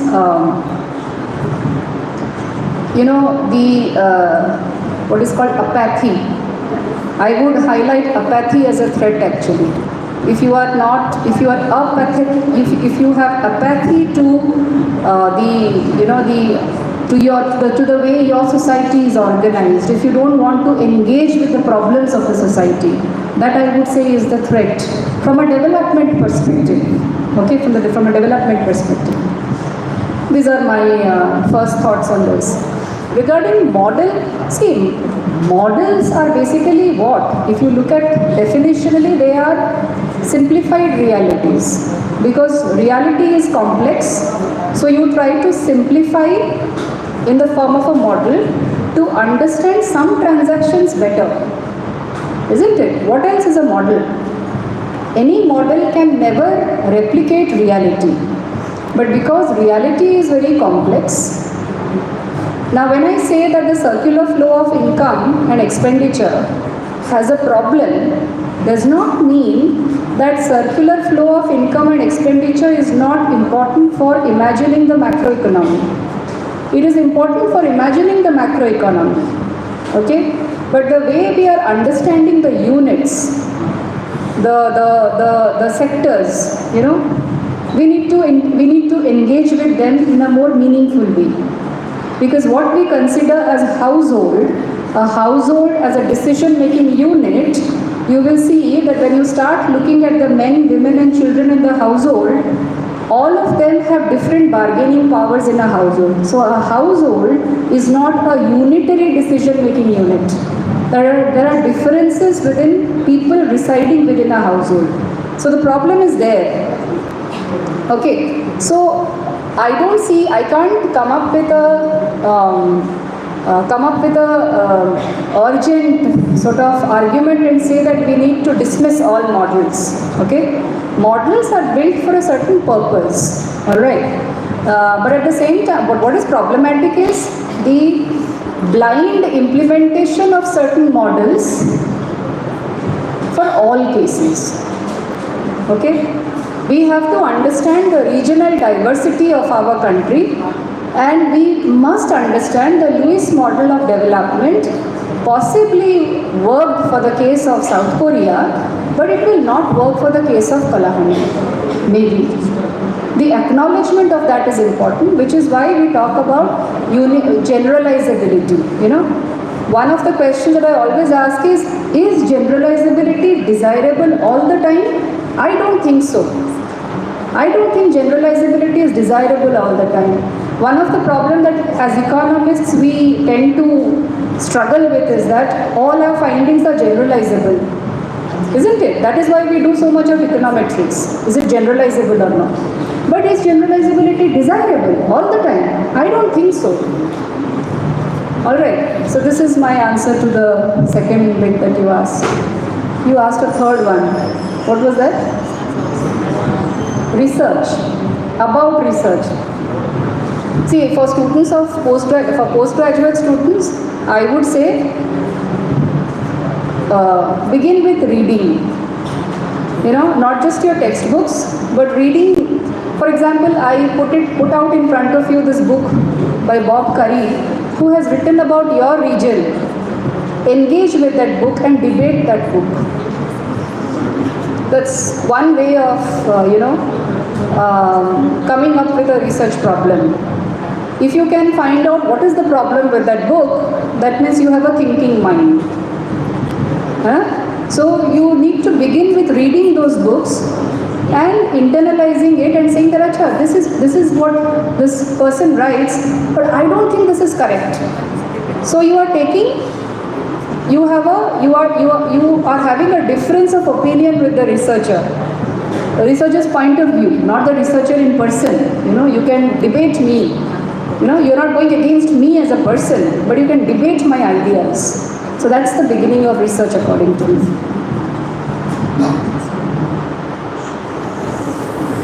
I think the students are also tired, so they want to have lunch, no?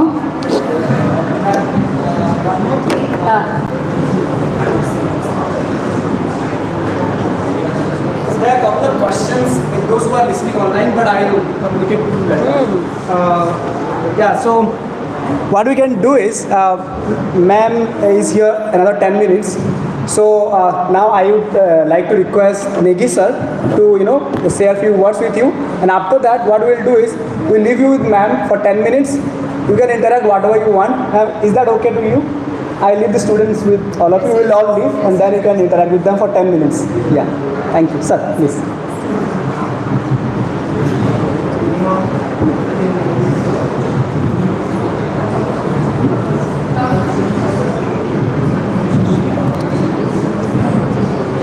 ओंकार बिंदु संयुक्तम नित्यम ध्यायन्ति योगिना कामदम मोक्षदम चैव ओंकाराय नमो नमः.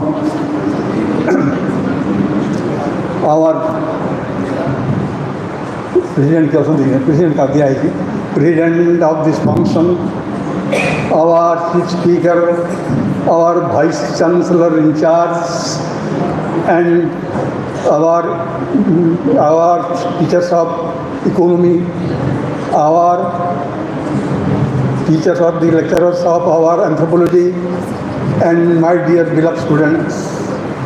It is a great privilege for me that I have been given a chance to come over here stand before you as the first best students of this very institution. This very institution started in the year 1960. And we were the first students, and the number of students were very limited. And the infrastructure was not so good that you are now looking. We are not getting our professors, and we are bringing our professors or the lecturers from our Nayar state, that like our Andhra Pradesh. One zoology lecturer was here, and his name was KGK Murthy. Then one mathematics teacher was there, and his name was Basavalingam. And principal once came and stayed for some time, and his name was Srivasan. In this way, there was no such educated personnel, and the personnel who had appeared there in their PG class in final year, we are reading this very engagement management was bringing them and giving them teachers. In this way, we continued our education here. But when we start our education or in any institution, we face problems of unprecedented and magnitude. No infrastructure, no financial assistance, no building, and nothing of this such was there at that time. Anyway, my dear students, 10 years after Republic and 13 years after our independence, we could get one college here, because this very district was educationally backward. No such sufficient staff, no such schools and colleges, no such minimum schools were also there in the villages. That's why we are suffering. And there was no such good communication. There was no such identification. Nothing of the such which are absolutely essential for a human being to survive with dignity. All those things are not found here in our time. This program is no doubt pure related with our economies. Without economic, we cannot do anything. As we are not so financially strong, that's why we could not prosper. But now the position of Kaland is very fine. This is running like anything and can be able to afford everything that we the people can like. I am happy that our students on those days when we came to this institution as students, at the time only one girl student were here from our Kalahandi, and that was from Bhavanipat. And some 3 or 4 daughters, girl students are there. They were from the officers in the issue. This very Kalahandi was uneducated, ladies are uneducated. Our students, this very parents are also not venturing to send them to the distance places because we are conservative. Anyway, I am now feel that our women's sports are rising like anything. Wherever I go, in the office or anywhere, I see the women folk and the percentage of that folk is more than percentage of our women. Anyway, we are rising and we are traveling, and without the enforcement or the woman, it was the voice of Swami Vivekananda. He was telling that education is the manifestation, perfection present already in man. You have everything with you. You have the perfect person. If you want to read properly, then you will be certainly called a perfect person. Spiritually, you should be knowledgeable. Without spiritual knowledge, we cannot prosper. And this is the main target of our nation, and that's why we are very like anything. My dear students, you must think that you are the future destiny of the country.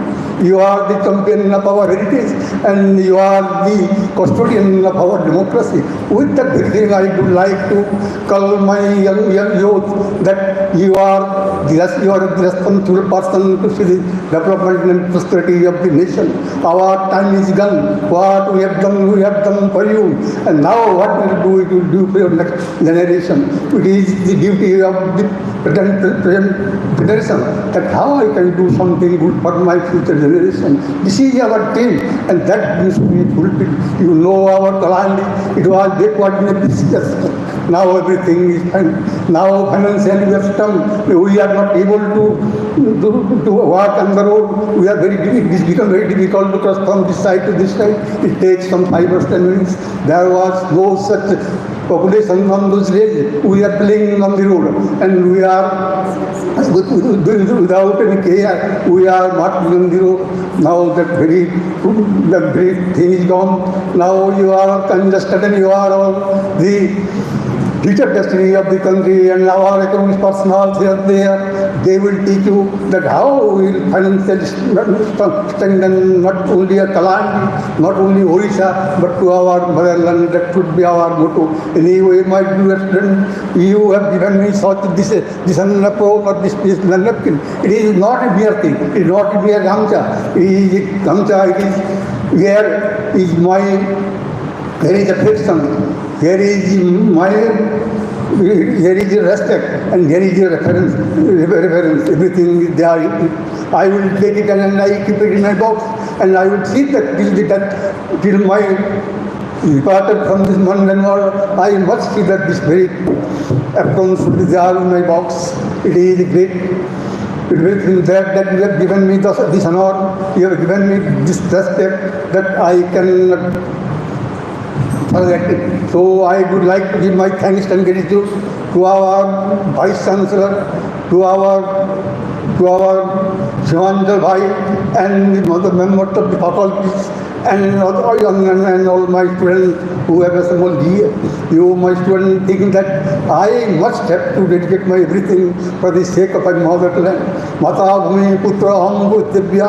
I am the son of this motherland. I will dedicate my everything for the sake of my mother. Aham Tubhyam Bholi Prastham. With this feeling, you should have to survive in this mundane world. You must think that. You must have to take it with interest. Without interest, nothing can be done. Shradhavan Lavate Jnana. But Parasa Chatandeya Jnana Labdha Param Santi Mati Vedanti Gacchati. If you will not create interest in it, then you cannot prosper. We just must be there with you. Sadhavan श्रान धर्म मयाज्ञ ज्ञान यज्ञ परंतप सर्वकर्म क्रम प्राप्त ज्ञान परिसमाप्यते. This knowledge is the main thing. Nothing is there on those days when our guardians, when our parents are getting their female child, they were thinking that how I will keep something for a dowry. That was feeling of the parent comes of things. Now the thing has gone and now you are only interested. My daughters are interested that how I will be educated and how I will do something good for the interest of the nation. Vivekananda was telling that country also. Vivekananda, I was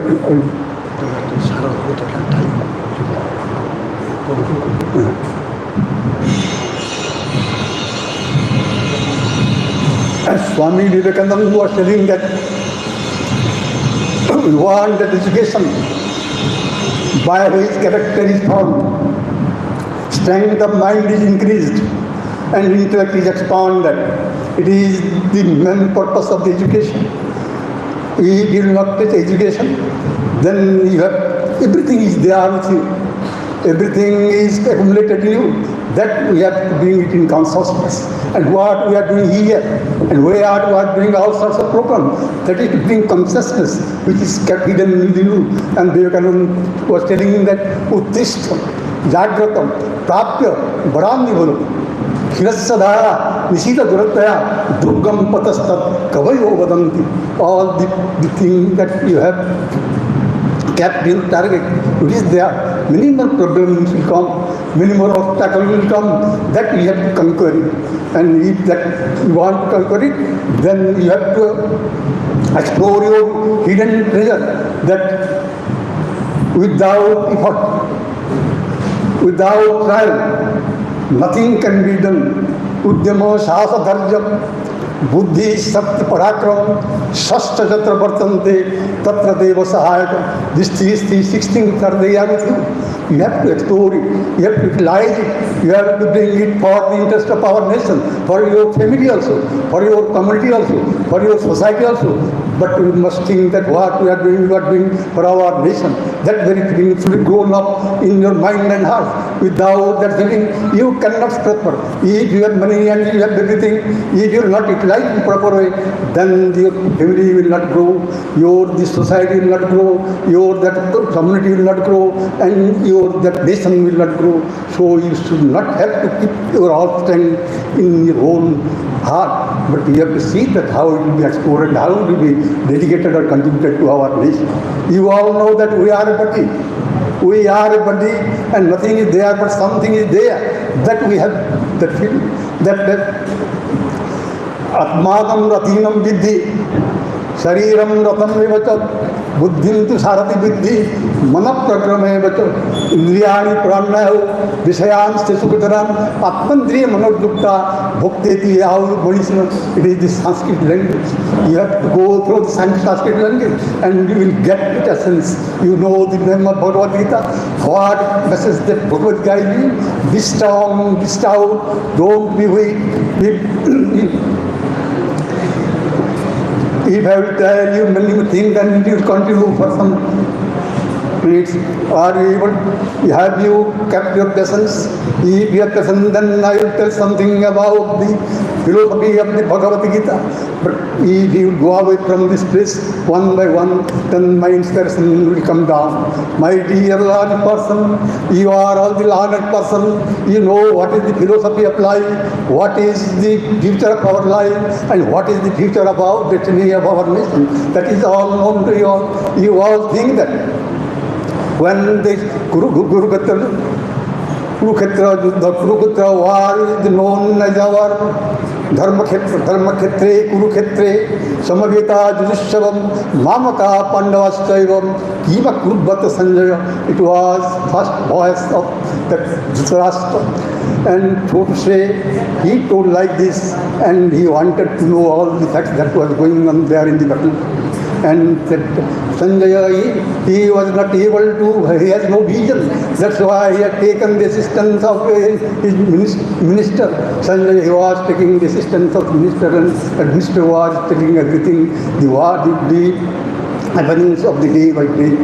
And in this way, we continued. Then what happened, you all know that he was weak.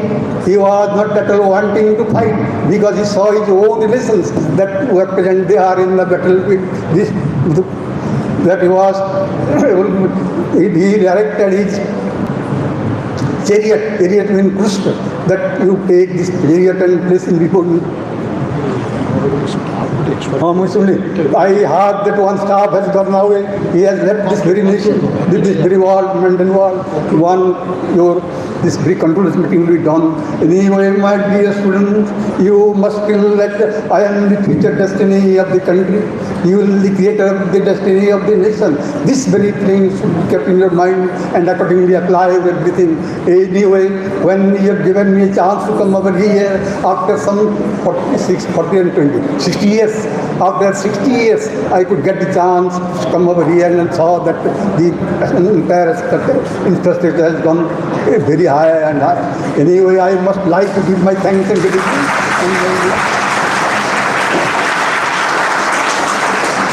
With this very thanks and gratitude, I do like to conclude my expression. Thank you very much. Thank you very much. Thank you.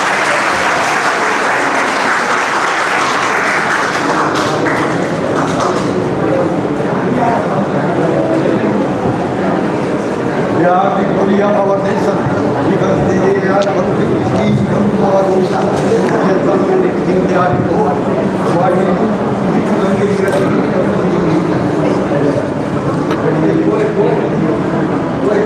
Thank you so much, ma'am, for such an engaging session. Thank you so much, sir, for your motivational speech. As we come to the end of this insightful session, it is time to express our gratitude. I now invite Sohan Sharma, a PG second year student of economics, to deliver the vote of thanks.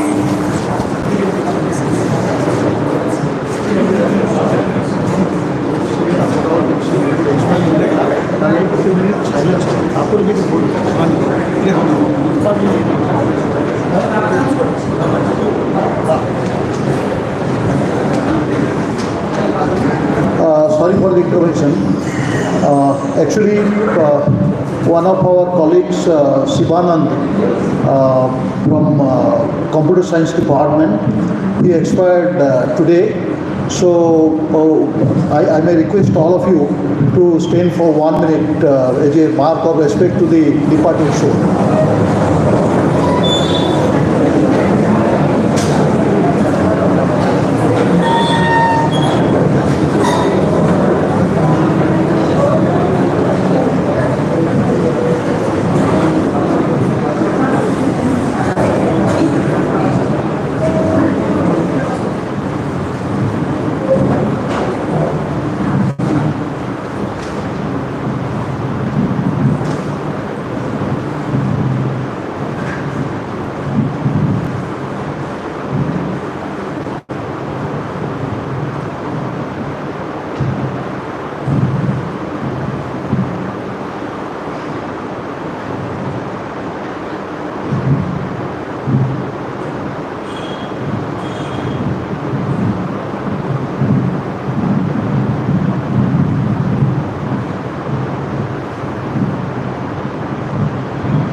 Thank you. May the departed soul rest in peace. Om Shanti.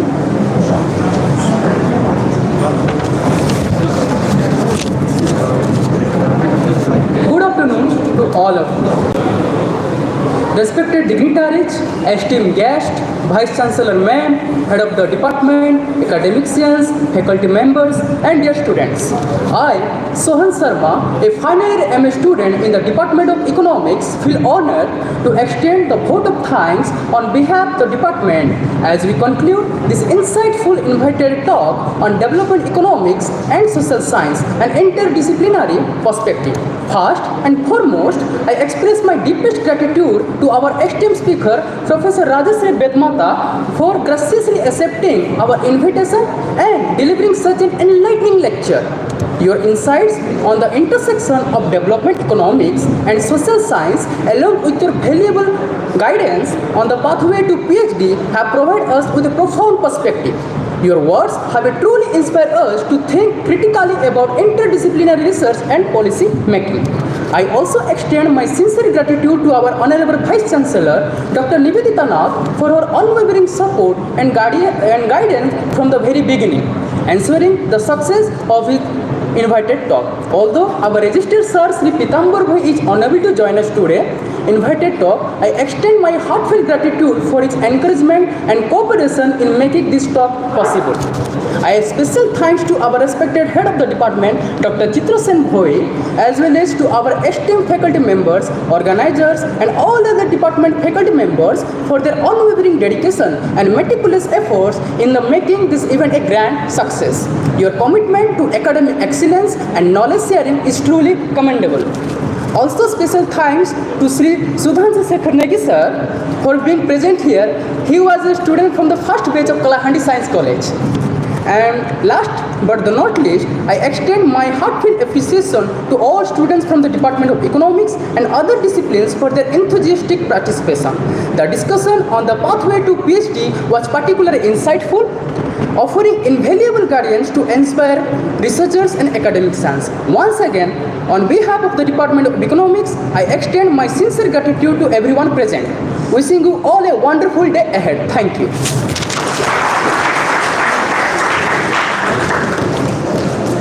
With that, we conclude today's seminar. Thank you everyone for your presence and participation. Have a great day ahead.